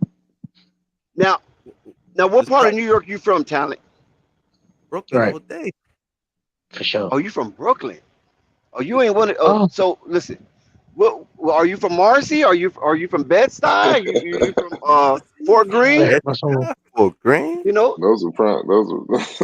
Yeah, I mean Brooklyn is gentrified, so saying Brooklyn ain't the same like it was back in the day. Nah, man. We had this conversation, Dex. You know, but the people don't know though. You got a whole new audience out here. He said the people don't know. It's Flatbush, Coney Island, bro. Okay. Coney. Oh, you're from that stuff from Marbury area. Okay, you're from Coney Island. Okay. Yeah, man. I represent them 3 areas, man. That's why you got a little hurt when I talked about Stephon Marbury. Okay. Yeah, you can't really talk. That was a little disrespectful. I'm a little sorry. I love Marbury, but that's a little. I was wearing Starberries. I still got my Starberries, but that's not the point. That's not the point. He said Starberries. Yo, stop it. Yeah. What you mean? You don't have a pair of Starberries? I did. I don't know. Nah, I never wore Starberries in my life, man. Shit, I could never afford Jordan. Starberries and Shaqs. Yo, Dex. Being real with you. And you serious about this, aren't you? Bro, I was cooking. I used to cook dudes on the basketball court. Literally in some Starberries. Yo. Not capping. I feel for you, bro. Where you from? I'm from Florida. Yeah, you But I was so Florida. much of a Knicks fan. I used to wait up in the middle of the night and watch Stephon Marbury on the TV playing in Yo, New York. said strawberries and shacks. Yo, I'm getting done with you, bro. You say, hey man, I'm a dart. That's why I say ain't nobody a New York Knicks fan like me, bro. Oh I was shit. so hyped, bro. I was like, Stephon Marbury came, bro. I went online and found some Starberries, bro, and tried to put them Yo, on, bro, as good as a good luck charm. you shop at Walmart? Keep it 100. Where you think? And where you think I found them? Where you think I found the shacks? Yes, I know it, Why you man. think I found the Shout shacks? out Where you think I FYM. We're found? gonna get somebody. Hey, hey, where you think I found the shacks and the Starberries? Come on, man, stop it, Oh, man. Yo, I feel for you, bro.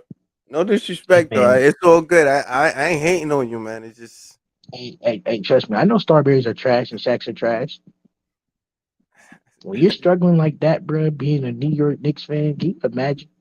All my friends got the Jordans and the yo, Kobe's, and I'm a New York Knicks fan wearing Starberries and shacks. yo. You ever That wear a shit pair hurts of your soul. You ever wear a pair of Uptowns in your life, man? No, Nah. Yo, man. We gotta donate to Marquez, man. no, We gotta get you a pair of Uptowns, bro. At least one nah. time, bro. Just one pair of all whites, man. I White do on no, whites. but I do know like my uncle. He got some Uptowns, Now we gotta but get you some Uptowns, man. I'm serious, bro. You gotta feel that on your feet, man. I'm I do trying to got the tell MB1s though. I did. I've stepped in my shoe game up immensely though. you. I'm trying to Marquez, get Jordans and MB1s. That's what I'm trying to get. you young, man. You gotta be young, man. You probably ain't even hit 16 yet. How old are you, Marquez? Bro, You I'm 20. throwing it for real? Yeah, I'm 20. I know And the you voice wearing don't match the age. Marquez, man. We gotta get you some Uptowns, bro. Yo, flight, we gotta get Marquez some Uptowns. You ain't Shaqs and Starberries, bro. I'm not wearing Shaq and Starberries now, bro. But in high school, I was wearing Shaq and Starberries in Florida. Ain't Couldn't nobody afford said anything nothing to you else. in school, bro. Oh no, I got roasted the hell out of. My homeboy gave me some Jordans, bro.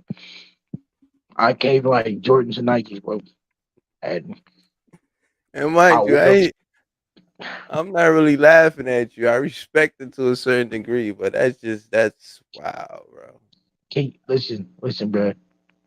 On a Jersey day, bro, I walked around school, bro, in a Stephon Marbury jersey and Starberries on Jersey Day of Spirit Week at my school. So you a fan then? I mean, Yes, it's I'm all a good. fan of the Knicks. If you're willing Yeah, to you rock got a Stephon Marbury jersey with Starberries and you made sure you and not worry about getting clowned, you're a you real know what? fan. Yeah, you definitely salute to you, bro. I take the belt, man. 'Cause if you said I'm you had the telling you. jersey on and you just had to get the Strawberries to match, then I'm with you, bro. You got a little Come on, your man. swag is different, but you got it. Come on, man. Come on, man. Like I only wear my Shacks with my Shack jersey. Like I'm not wearing trash shoes if I'm not wearing the good jersey to match it. That's stupid. Oh So man, yo, I gotta rock the Miami Heat Shaq jersey with the Shacks, yo, you the did red and that in black New York, Shacks. niggas would have roasted your ass, bro. I Bro, ain't I'm gonna from lie to you, Florida. bro. They roast you about everything. Nah, you'd have I got got roasted. roasted. Nah, I'm talking about you'd have actually felt the burn, bro. Like they would have roasted you so bad you'd have Hey, felt bro, you don't understand these Florida. Hey, I know New York is different, but Florida is just the same environment as New York. Nah, false. Pause. False. False. Pause. False. Florida's like, Florida, okay, That Florida's like two. is false. that's Yeah, false. that is false. I'm like, but it's when it comes down to New York's a very different place. If I probably would have went to New York with Starberries and Shaq on, I probably want to question my existence on this plane. I ain't gonna lie to you. Nah, I you'd have probably got would have got roasted, man. roasted every day On the until I train, on changed the bus, while you walking, everywhere. Said, yo, white people would everywhere. have roasted. You know, white people would have roasted you. Right. Like, can you imagine me just walking around with some Starberries? Converse. Okay, I still get roasted for the Converse Yeah, probably, but you better off walking around with some open toe sandals, bro. Nike sandals. Walk around some Nike sandals, call your day. I better not go to New York and walk around in my Starberries. I get roasted. You better walk with open-toe sandals with socks on, man. I'm trying to tell you, bro. Hey yo, but see, that's the good thing about being a Knicks fan from Florida. 'Cause I can rock my Starberries and my Stephon Marbury jersey, and they could and that type of swag could work in Florida. In New York, I'm just gonna rock a New York Yankees jersey, a New York Yankees jacket, and some blue and white Adidas and call it a day. And my New York cat and call it a day. I'm not rocking them Starberries ever. I want to ask you another question, but I don't want to. Go ahead, bro. Go ahead, bro. Nah, it's a question I always wondered though, because you use a certain word a lot, but you don't even. What's your nationality, bro? Bro, I'm black. Okay. Flight and everybody on this panel has seen me with my camera. I'm very dark skinned. Yes, I'm black. You definitely don't have a black accent though.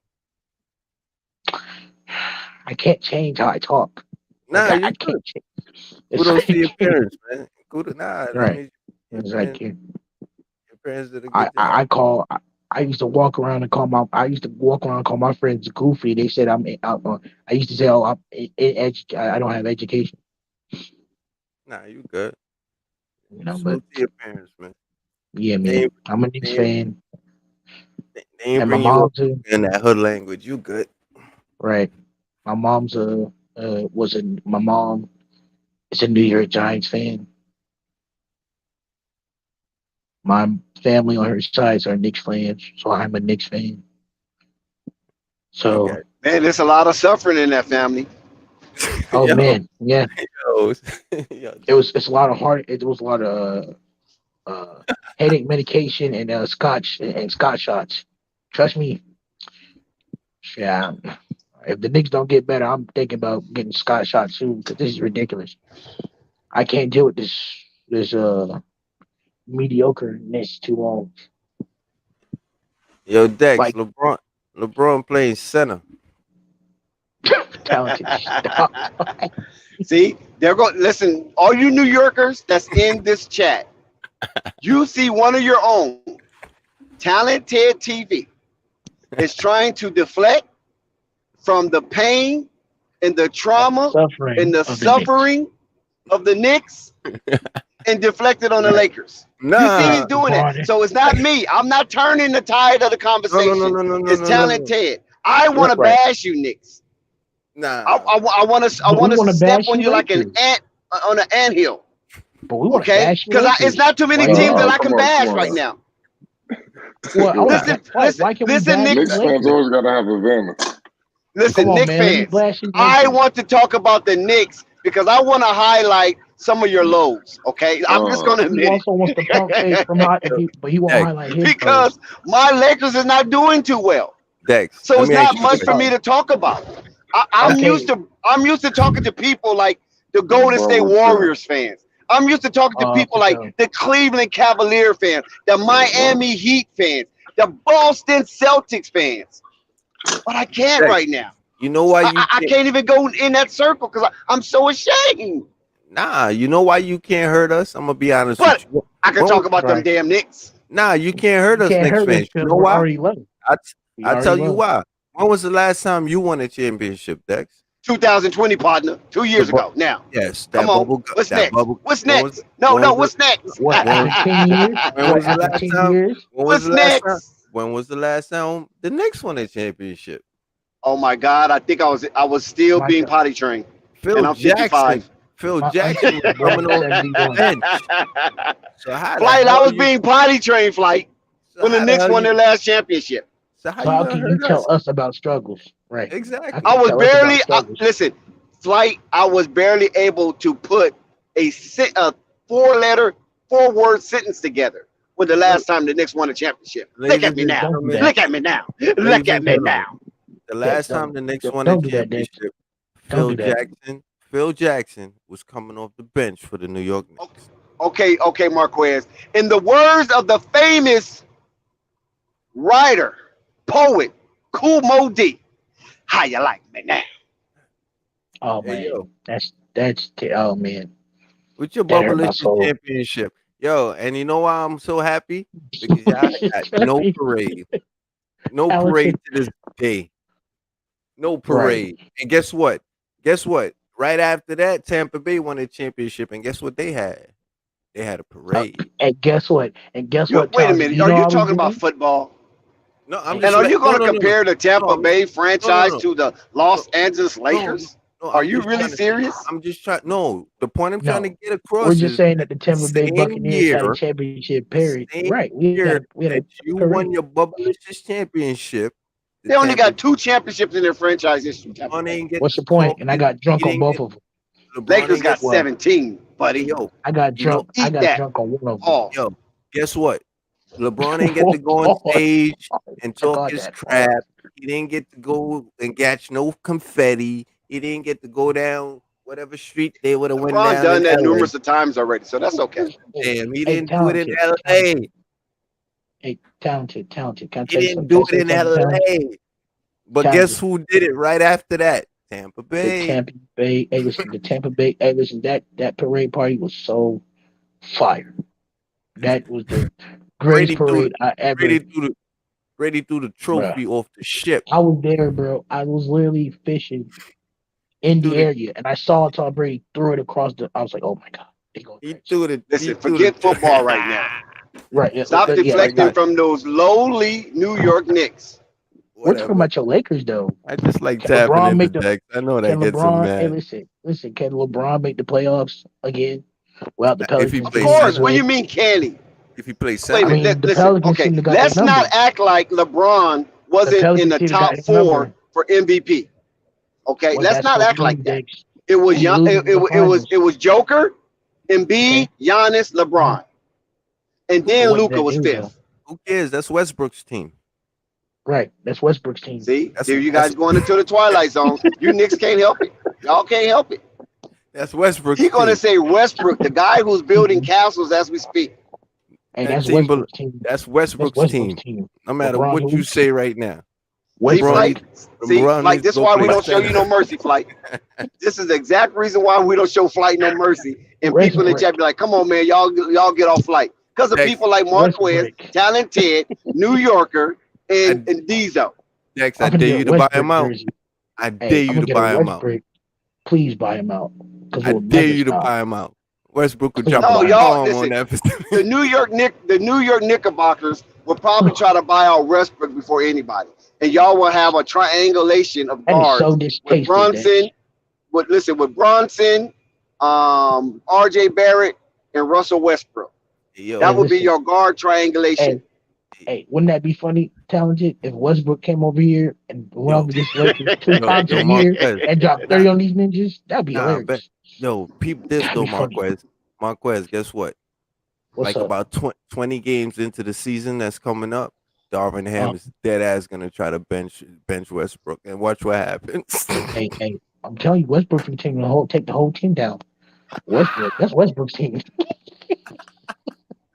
He ain't scared no LeBron. He barely scared of AD.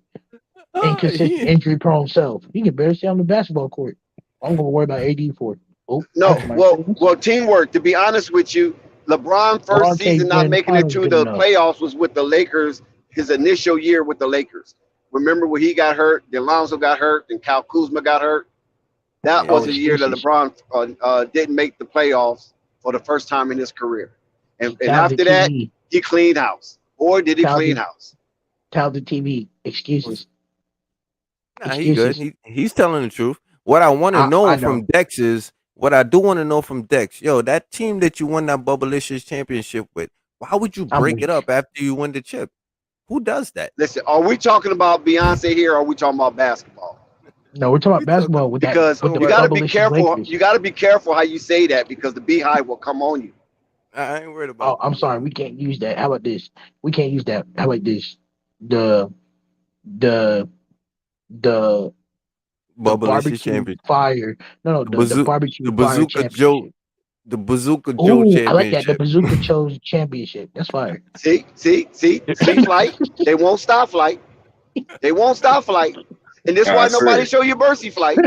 Look at Diesel. Look at Diesel again. We try to warn Diesel. Look what he say about R.J. Barrett. This is a New York Knicks fan, by the way. Marquez, I'm gonna let you go for it. Read that, Marquez. Would you please read that? Oh my God, he's trolling. Hold on. I'm gonna use Diesel's best. Now that's your comrade. That's your comrade. That's your constituent. Guys. Dex, calm down. Hold on. I'm texting my Twitter fingers. Calm down. RJ Barrett is gonna be honest with the left. He's gonna be the greatest small forward of all time with using only his left hand. Guys, he is that guy. That is. Hold up, you agree with Diesel? Stream. This is what we deal with, Stream. No, I'm not. No, when we allow the New York Knickerbocker fan base to invade our stream, this is what we get. This is why they're not wanted nowhere. They're nomads. Yo, Diesel is crazy, bro. I don't know. Diesel, hey, but shout out to Diesel because he gotta be a diehard Knicks fan. If you could say that about somebody, bro. If he could say that about somebody with a straight face, bro, it's comedy. He gotta be comedian. Giannis with the left. Well, if that's the case, I guess MJ. If that's the case. Brunson is Westbrook with the right. Well, MJ is gonna be starting with Lonzo in the backcourt this year. Oh Michael my Jordan. God! Okay, Dion. Even if that's so, Dion, he had a long string where he didn't miss the playoff. So maybe that's where I'm coming from there. Because in 2003 and 2005, I really was not checking for the Cleveland Cavaliers. So yeah, I might be a little off on that. So that's why we have a chat, Dion. We have a chat. So at any time that anybody on the panel or moderator or anybody in the chat kind of lean off a little bit, our chat is the fulcrum, okay, to keep us straight. So shout out to you, Dion, for that, because you got to remember now, I ain't up here for ego. You know, a lot of people be upset and will try to cuss you out because you showed them that they was incorrect. But it's okay. But one thing about LeBron, he had a string of years where he had never missed the playoff until that initial season with the Lakers when he got hurt with the groin. And he was in jeopardy of breaking his string of the playoff. So maybe I should have said it like that. He was in jeopardy of breaking his string of the playoff, and eventually he did. I'll say string and not never missing the playoff. So I stand to be corrected.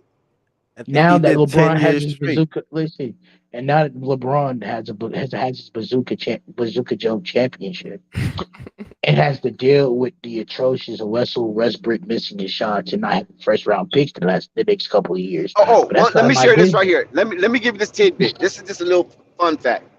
Now, I like how you brought up JJ Redick, Dion. One thing about JJ Redick, he had 15 years of consistent playoff appearances. LeBron had numerous of years of consistent playoff appearances. And both of them broke their string of playoff runs with one player. Do you know who that one player is? Lonzo Ball. Yes. Yes, that's a good one, Marquez. That's a good one. Lonzo Ball is the common denominator in both LeBron James and JJ Redick breaking a string of playoff appearances. Not saying it's his fault, but he is a common denominator. He was the one player that was on both teams when they missed their, snapped their playoff string. So that's just a fun fact. Which is just the bulk of these Lonzo haters' arguments. Yeah. But Dex, I have an actual question. Now that you got this Bazooka Joe championship and you don't have no first round picks, and Westbrook wants to destroy the team from within, how can you bounce back this year knowing that LeBron, who's put up 37 points, is just playing with empty calories until his son Bryce or Bronny comes in to play with him? Listen, I'm not saying LeBron was playing with empty calories. See, that's a fallacy. That's a knock on LeBron's legacy because of the Michael Jordan nights. So they use that felonious thing about LeBron just trying to stat pad and things of that nature. The Lakers was in the playoff hunt. You got to remember that. They was in a playoff hunt to most of the season towards the end. Then it became in the play-in hunt. And then that eventually fell by the wayside once LeBron got hurt. Russell Westbrook tried to do what he could do, as well as Carmelo Anthony, but it was to no avail, and the Lakers just plummeted and fell right out of the play-in game. So I won't say it was empty calories because every point that LeBron put on his statistics, every rebound, every assist, every block, every steal was contributing to the Lakers making a playoff run. So yeah, I would say it like that. I don't think it was empty calories because they was always somewhere near the playoff run or the play-in game. So no, okay. There you have it. Yeah, I want to slide back to Lonzo right quick, man. Yo, why they be hating on Lonzo like that, man? He a knockdown shooter. The dude plays defense. He's a lockdown defender. Because I don't understand. That's easy, talented. Why they hit on Lonzo? That's easy. Why they call him injury prone? Also, if he played 60-something games, I don't get it, man. That shit was irking me earlier, man. Listen, Lonzo was only, see, that's what I'm saying. See, I was off the stream, but I knew what they were saying because I was busy. Listen, Lonzo get the miss moniker as an injury-prone player based on his first 2 seasons. That's it. He played 5 years, but he was injury prone the first 2 years because he missed significant amount of games with the Lakers. And it really was highlighted with LeBron James. Once he got injured, because remember, LeBron James got injured first. And then Lonzo went on a little scoring spree. Him and Kuzma went on that little scoring spree. And then, what's his name? Brandon Ingram came back, I believe. And when Lonzo got hurt again, everybody knew that was it, right? I'm talking about, listen, I'm in Lakerland. When we saw Lonzo go down, because prior to that, I think he beat he beat the Spurs. What team was that? No, not the Spurs. It was Oklahoma City. I think it was Oklahoma City. Yeah. Was it Oklahoma City? Yeah, I think I think that was the best team he beat outside of LeBron bring presence. They beat the Oklahoma City Thunder. They was on their way to beat the Rockets until Lonzo got hurt, and then the Rockets eventually came back. So they was getting ready to hold fort. I don't think they would have stayed a 4th seed because that's where they was at when LeBron got injured, a 4th seed. I don't believe they would have maintained that, but they probably would have been, 6, 7 seed, at worst, an 8 seed. But when Lonzo got hurt, everybody just like gasped for air, like, oh my God, there go our freaking season. And from that point on, Lonzo got the moniker of being injury prone because he could not save LeBron. Because this is where the LeBron stands come in at. He wasn't able to keep LeBron playoff streak intact because the word was if they make the playoffs, there's a greater chance that LeBron comes back because the season has been extended. You feel me? But since they did make the playoffs, it was over. LeBron's string was broke, and the LeBron stand just went nuts on Lonzo.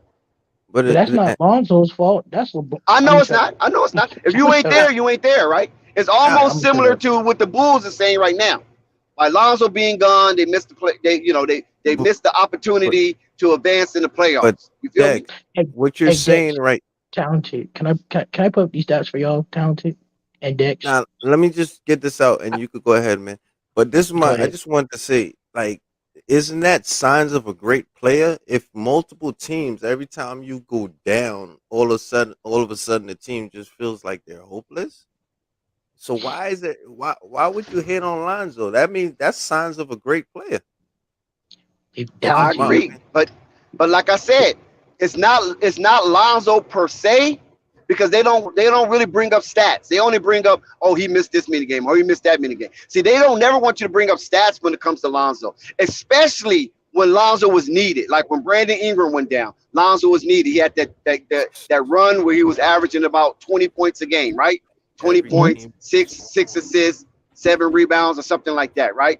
Then Zion goes down. Lonzo has another run where he was averaging like 18 points a game. You feel me? Yeah. The COVID situation with the Bulls, Lonzo averaged like 18 points a game. So they don't ever want you to bring up that. See, that's what they try to avoid. They don't want you to bring up stats. They only want you to bring up games played, Lonzo standing in the corner, Lonzo had a 2-point game. You feel me? They do that. But when you average it all out, it's fairly decent that how Lonzo's been playing. But at the same time, the people they compare Lonzo with in his draft, a lot of their numbers are higher than Lonzo. So that gives those Lonzo haters who turned on Lonzo because Lonzo got injured and LeBron failed to continue his streak into the playoffs. So it looks like LeBron failed, and now that gives Michael Jordan another notch under his belt, and it's making it more difficult for LeBron to catch up or even pass Michael Jordan. They look for other people to blame, and Lonzo just happened to be in that tent. Hey, Dex. I'm gonna let you have that. Go ahead, man. Hey, Dex. You realize what all those other players in Lonzo's draft have in common? They put up good stats in games that doesn't matter. Majority of them has lost in big games. Let's talk about it. But even to get in the big game, though, see, that's the point. Yo, but see, Marquez, just to get in a big game means something. No, first of all, almost every other player in Lonzo's draft is either a small forward or a freaking power forward. Like, where's Dennis Jr.? Where's Dennis Smith Jr.? Where's Frank Ntilikina? Where's Markel Fultz? Like, exactly. Like, right. Let's keep it 100. Like, these are the people y'all the only one that's significant is De'Aaron Fox. That's why they always compare De'Aaron Fox. But what they won't do with De'Aaron Fox, let me give y'all a nugget. Let me give y'all a nugget. How many times he been in the playoffs? Never. Exactly. Never. And he leads his team. You know that, right? He's a man on their team. Never brought him to the playoffs. But let me give you a nugget about De'Aaron Fox. Right, now, they like to compare De'Aaron Fox to Lonzo, especially in college. Right, but you know one person they won't bring up when you mention De'Aaron Fox? They won't bring up Peyton Pritchard. Oh. Yes, I'm talking about Peyton Pritchard that played with the Boston Celtics. Rock De'Aaron Fox world.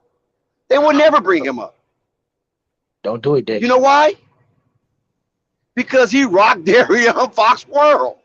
Hey, Dex, don't do it. You're hurting Sacramento Kings fans' feelings. Don't do it.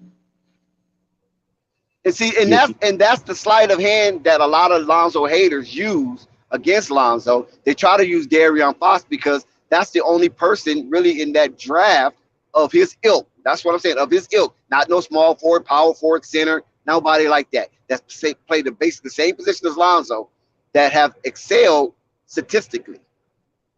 But De'Aaron Fox never won nothing in college, and he definitely ain't won nothing in the pros. So what's the point?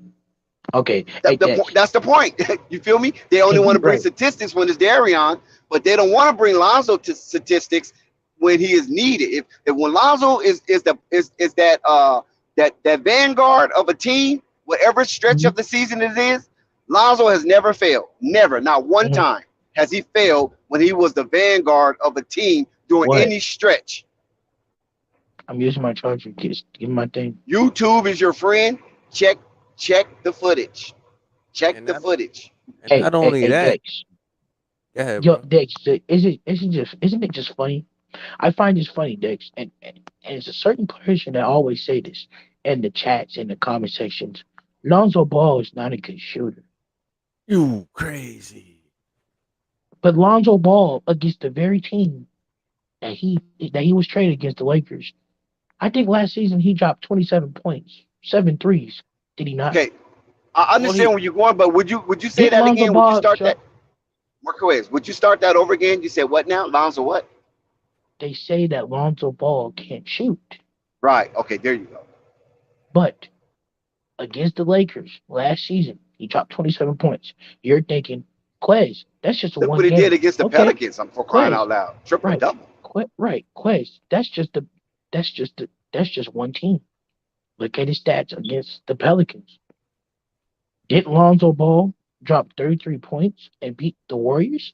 Oh, am I hurt people's feelings? Did he not drop 33 and 8 against the Warriors? Listen, well, let me give you some help on that, Marquez. Say Lonzo Ball went north of 30 points twice in 1 week. Say it like that. I'm sorry. Lonzo Ball went north of 30 points twice in 1 week. Once against Golden State, the other against Minnesota. And both of those games was important because the Pelicans was trying to fight for a play-in slot. So it wasn't like that was a meaningless game. Right. Those were two important games. And then all of a sudden, I think, who was it, Memphis or somebody? I think it was Memphis or Golden State won like 4 in a row and knocked the Pelicans out of contention. But when they played each other, because they was both playing for that playing slot, Lonzo laid a dud one game, came back and blitzed them the second game. Right. You know what I'm saying? Both of those games was important. They say Lonzo Ball is not a consistent passer. I never heard that one. A consistent passer? He's not a consistent I heard that passer. he couldn't shoot. I heard that narrative. No, I never heard he's not a. They say he's not a consistent passer because his assist averages are not up there. No. Dex. I'm just saying, there's a lot of haters out there, and trust me, they are out there. It's not just this channel. But they say that Lonzo Ball has no numbers. Okay, this is where you come in at. Lonzo Ball not being a consistent passer, according to some in their narratives. Right. Lonzo Ball is a type of guard whose IQ is so high that he doesn't look for man-to-man assists. Lonzo get a plethora of hockey assists. Lonzo get the ball and gets the ball up court. Lonzo realized that he knows that if there's no man can outrun a pass.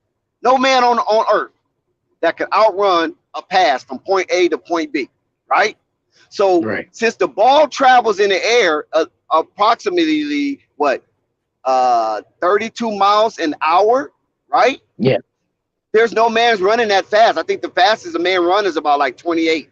That was probably Usain Bolt or Michael Johnson. You follow what I'm saying? Right. They hit that 28-mile mark. But nevertheless, there's no man can run as fast as the ball. So by Lonzo having such a high IQ and he realizes, he gets the ball and he pushes it up court via pass. And then it's up to whoever receives that pass to initiate from that point on. So a lot of times the IQ of the team drop tremendously once Lonzo has released the ball from his hands to another player's hands. And I'm not saying that to embellish Lonzo Ball's smartness, but it's the truth. And so this is why Lonzo Ball do not have high game assists, because he do not beat the air out the ball, waiting for someone to get up underneath the basket and then pass it to him, like some other guards. You hear Dex? Fire. Okay, but Dex, come on, Dex. When a person say that the point guard can't shoot, and you are you there, Talented and Dex? Can y'all hear me? Yes, I can hear you.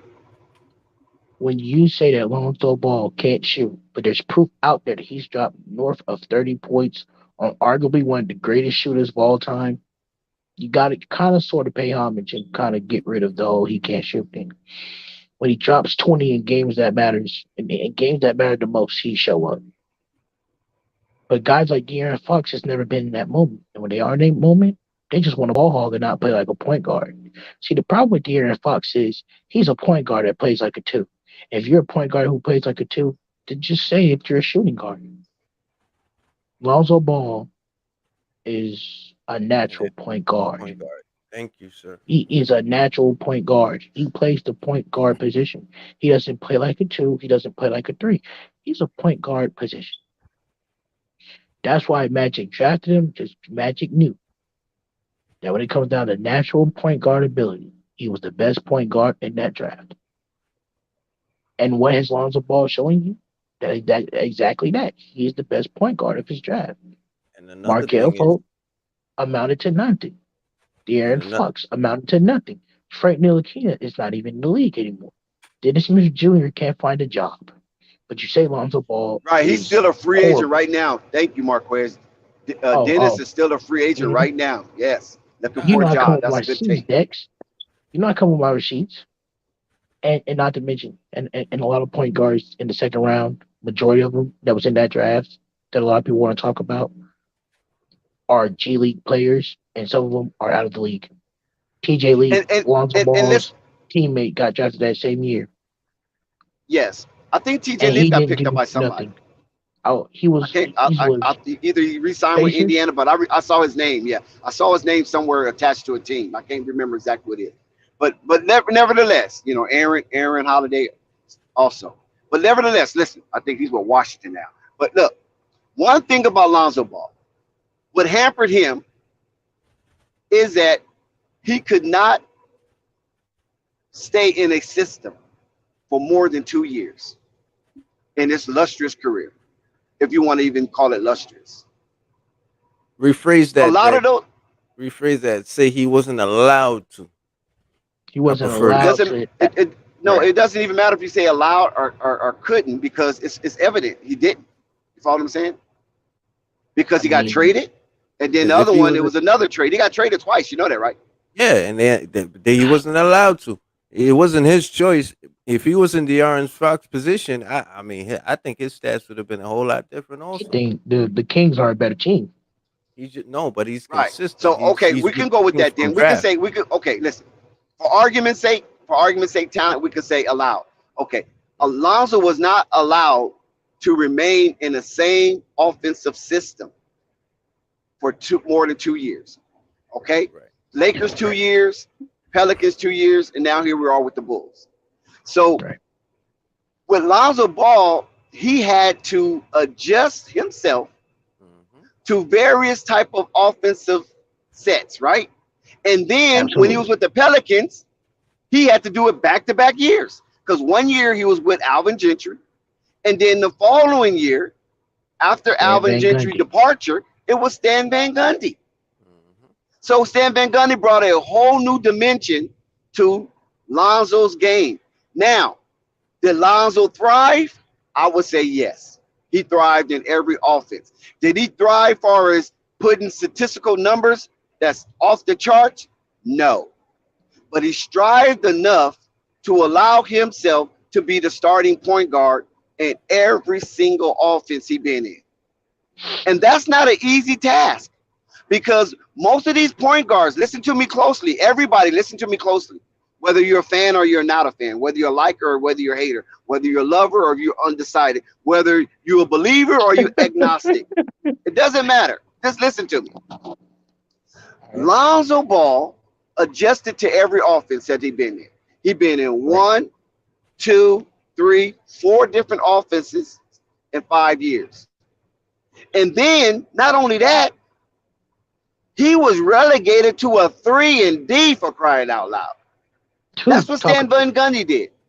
He relegated Lonzo to the 3-and-D, took him off the ball as a mainstay, and relegated him to a 3-and-D. And when he did that, Lonzo had one of the best careers, or seasons, excuse me, one of the best seasons of his career. And it netted him an $85 million contract with a new team, a better team, and a team who is campaigning for Eastern Conference final appearance.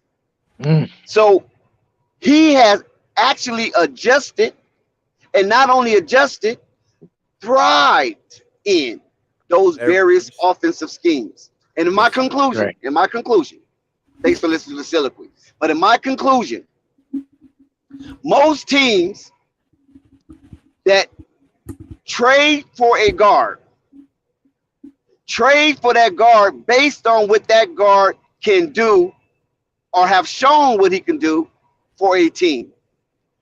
Lonzo is the polar opposite. They trade for Lonzo and then turn him into something totally different from what he came from. Is that right or wrong? That's absolutely correct. So how many point guards that you know of? Now we're talking point guards, not shooting guards, because shooting guards are plug and play. Point guards have to run and initiate offense. They have to be preemptive. They have to know when and not to strike. They have to play defense. Right. They have to control the whole thing because they're the first line of defense, and they're the first line of preemptive offense. That's what a point guard is. So if you trade for a point guard, you're going to trade for a point guard based on what he do best to help your team. But with Lonzo, they trade for him, then turn him into something totally different. And he does it. That just shows you how fucking smart this dude is. Yeah. See, some of you guys, I don't know what level of athletes. See, I just put up a post on my Facebook. I showed you that I play sports, and I'm talking about high school sports. I played sports. I was good at all sports except really basketball. And when I say good, I mean knowing what the fuck to do. When I played basketball, it was based on my athleticism because I had really no clue on how to play basketball. I was just fast. I was just tenacious. I was well-determined, and I had really ups. I had some hops, as what AB the Hero say, bunnies. I have bunnies. naturally. Not that, you know what I'm saying, that I practice it. I was just naturally a high jumper to be my size. That's the only reason why I was able to just fit into on a basketball court. But football, baseball, those games I was definitely supreme at. So Right. when you are that type of a guy that can adjust to different type of sports, right?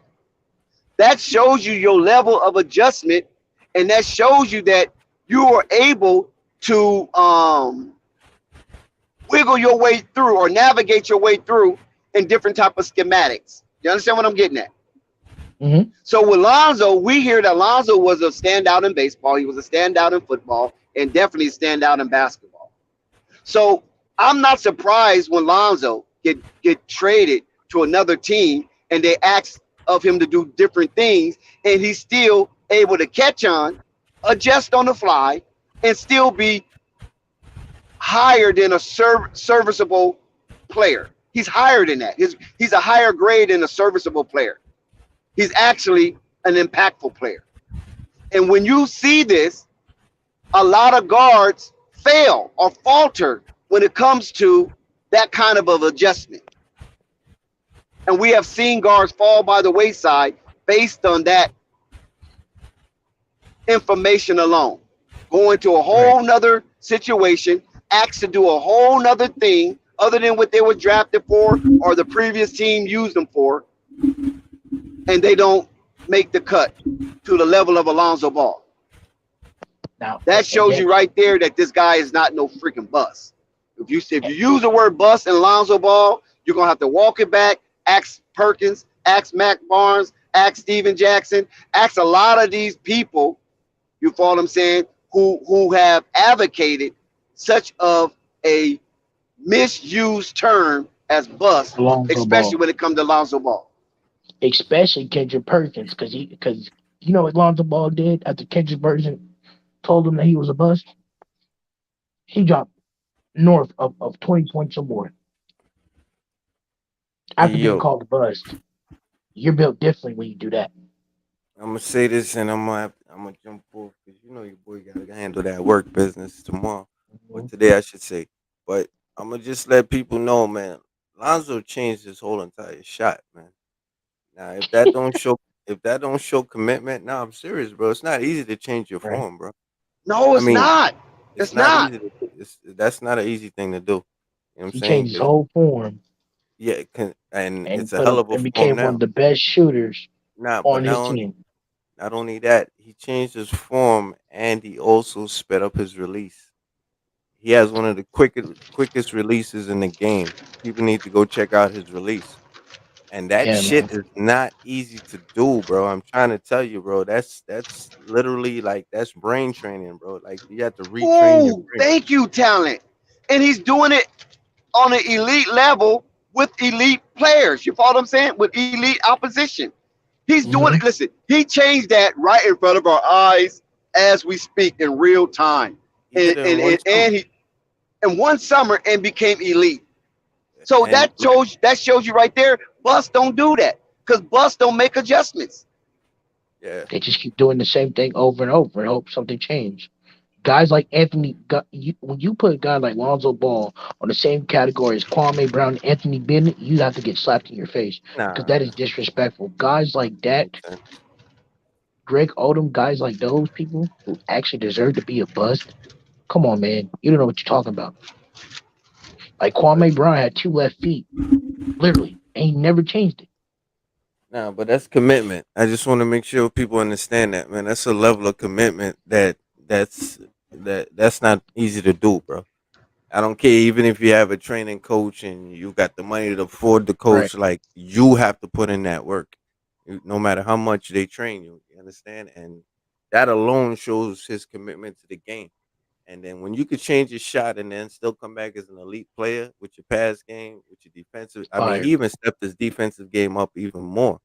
You understand? Because he's actually defending actual NBA players. Let's keep it 100. You understand? Players so that are some of the best shooters. It's not college players. Yeah, at the end of the day.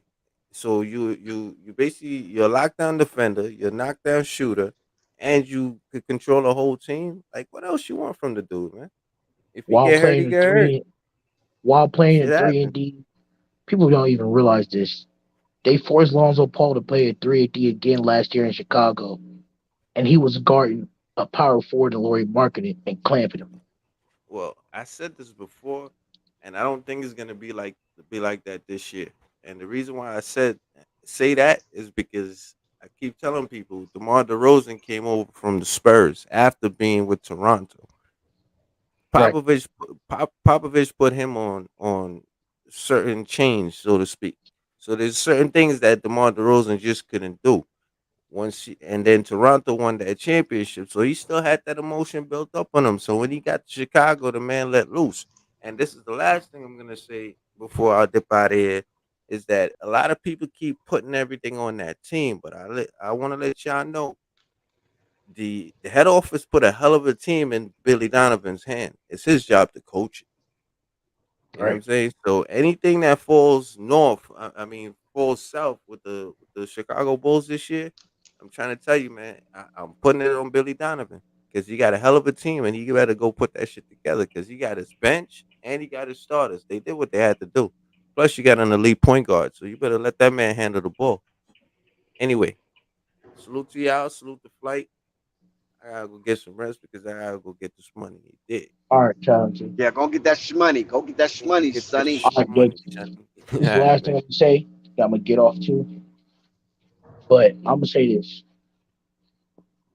Lonzo Ball is one of those players.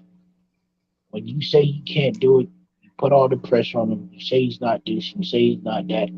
He shows you his best version of him yet.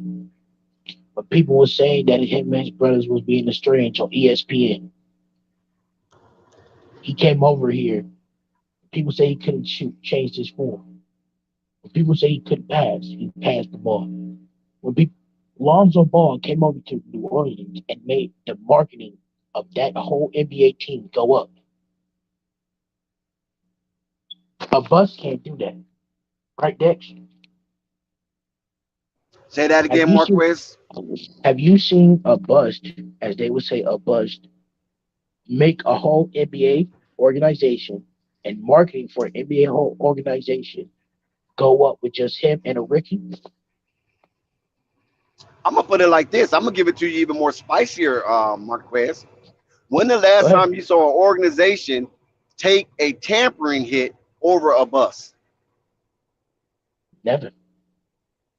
Never. Never. They wanted this so-called bust that bad that they were willing to would take a tampering hit. Pick?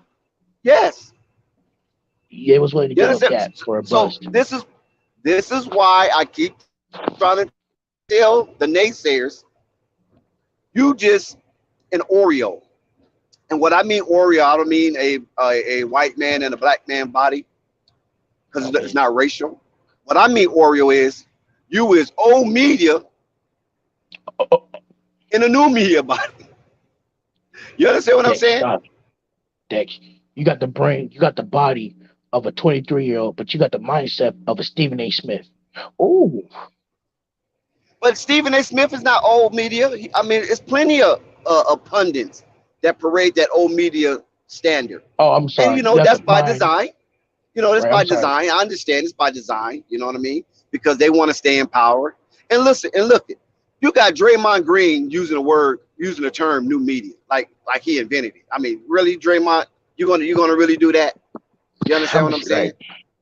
But nevertheless, a lot of old media has brainwashed and has indoctrinated a lot of the youth and even some content creators who think that they are espousing an alternative perspective. You're not espousing an alternative perspective. You're espousing their perspective. Because when we hear you, especially for a lengthy amount of time, you sound just like them. There's nothing that you have said or say that makes us say, wow, I ain't think of that. I ain't never thought of that. Because you echoing their sentiments. I'm talking about old media sentiments. A lot of people echo old media sentiments. There's only a different tone, a different cadence, and a different audible. You follow me? Or decibel. Right. That's the only difference. But once this cacophony has come to a sound, you sound just like them. We can damn near know where you get your information from.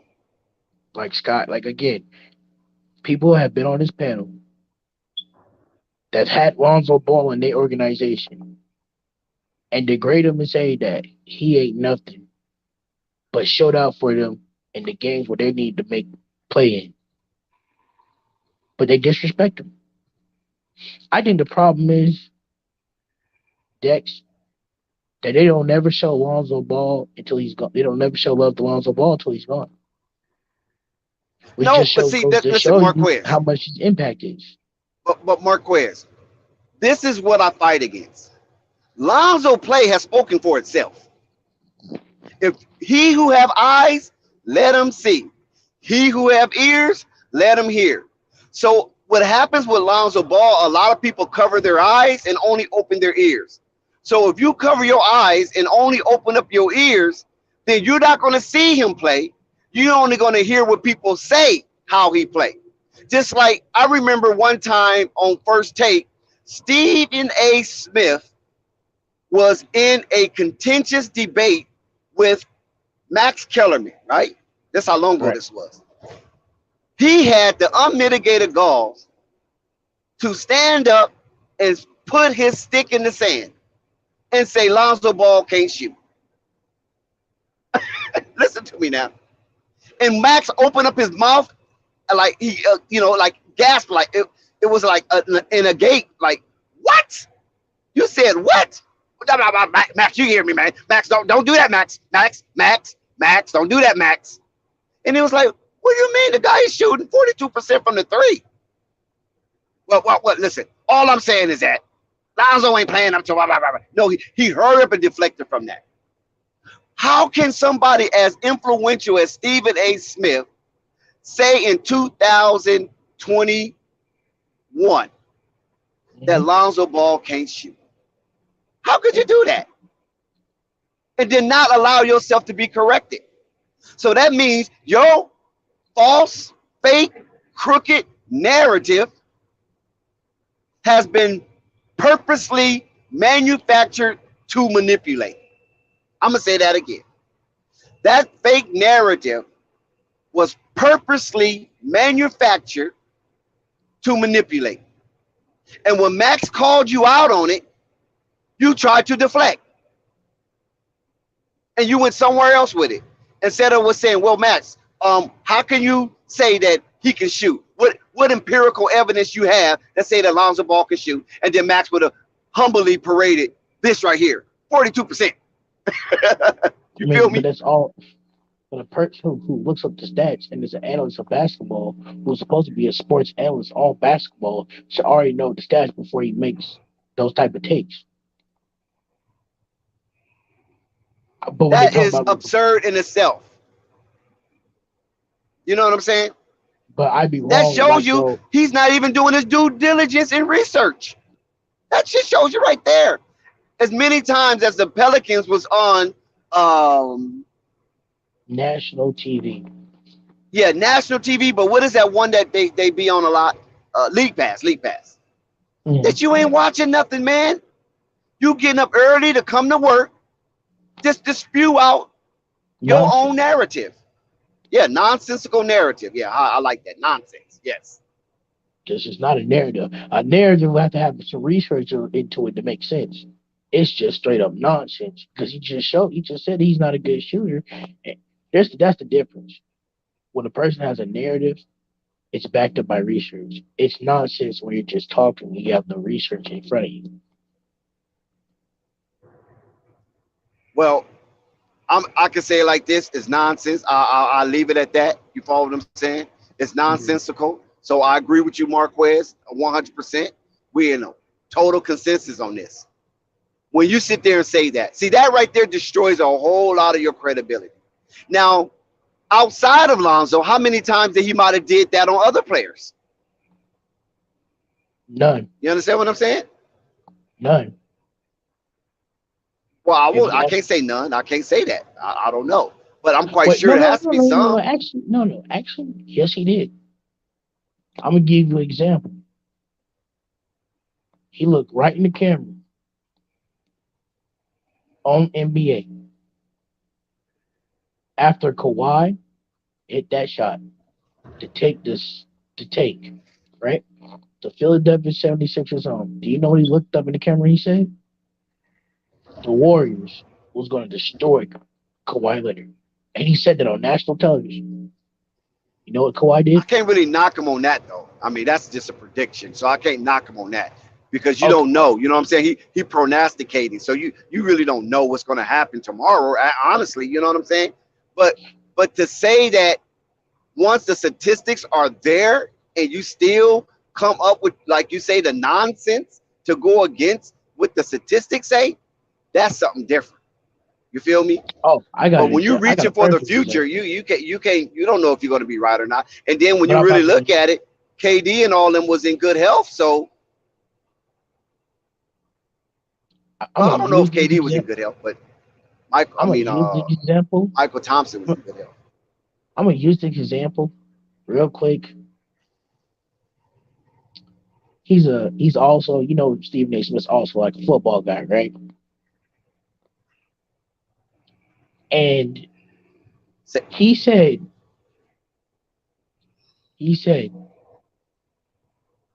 that Tom Brady, one of the greatest quarterbacks in this generation that we've seen, wasn't going to put over 4,000 yards with the evidence in front of his face that said he was going to put 4,000 yards.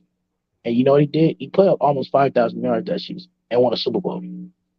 So that just shows you how much nonsense take Stephen A. Smith really do have on the show. Well, I think Max was even worse than Stephen A. Smith when it comes to Tom Brady, to be honest, because Max have talked about Tom Brady was fall off a cliff like 4 years ago. But Max, and Tom Brady has never showed any signs that he actually fell off a cliff. He had a little rough patch in his last year in New England, but he still had a really good season, especially for his age. And then he backdoored it with a Super Bowl the very next year. Right. Yeah, so Max was way off on that one. But you know what? You're right. How about this? You're right. Because even we can't, I'm trying to stop. I'm not going to bring up stuff to disregard it, man. He said Lonzo Ball was the worst shooter, and the stats said it was 42%. He says Lonzo Ball was a bust and said that Lonzo Ball was a bust, and the stats show something else. And for that reason, it's nonsense. No, I agree with you. He just the guy opens up his mouth, and then just a bunch of garbage just comes out. I'm not calling him an idiot because he's far from it. I just think that most of his narratives is manipulated. I mean, is manufactured to manipulate. That's what I believe about him. Because I heard, this is why I come to that conclusion. Because I was watching JJ Redick podcast, right? And Perkins was on there. Kendrick Perkins was on there. I don't know why I always want to say Sam Perkins, but Kendrick Perkins was on there, right? And he straight up said he gave up the goose. He said, "Hey man, before we go in our meeting rooms and we talk about the topics of the day, they had to ask somebody, hey man, do you mind taking this position on this stance on this? You mind taking this stance on that?" And then some of them like, yeah, I take it. So they go in already knowing what stance they're going to have to be contrary to each other. Hold on. So I said that's manipulated. Hold on. Are you telling me that Kendrick Perkins, an NBA player, who's probably one of the big men of our decade, he's up there with some of the biggest names when it comes down to this position. But are you telling me that Kendrick Perkins, who's well regarded in the NBA community, went on national television and said that Lonzo Ball was a bust? Oh, okay. Go ahead. I'm sorry. Yeah, we about to get out of here. Okay, salute flight. Salute to everybody that's rocking with us tonight. Come back tomorrow. Hit that like button on your way out, and hit that Cash App if you got a few coins to spare. And we'll see you guys tomorrow. Flight Sports TV, man. That's my dude. I rolls with him. You heard what the man said. It's Flight Sports TV.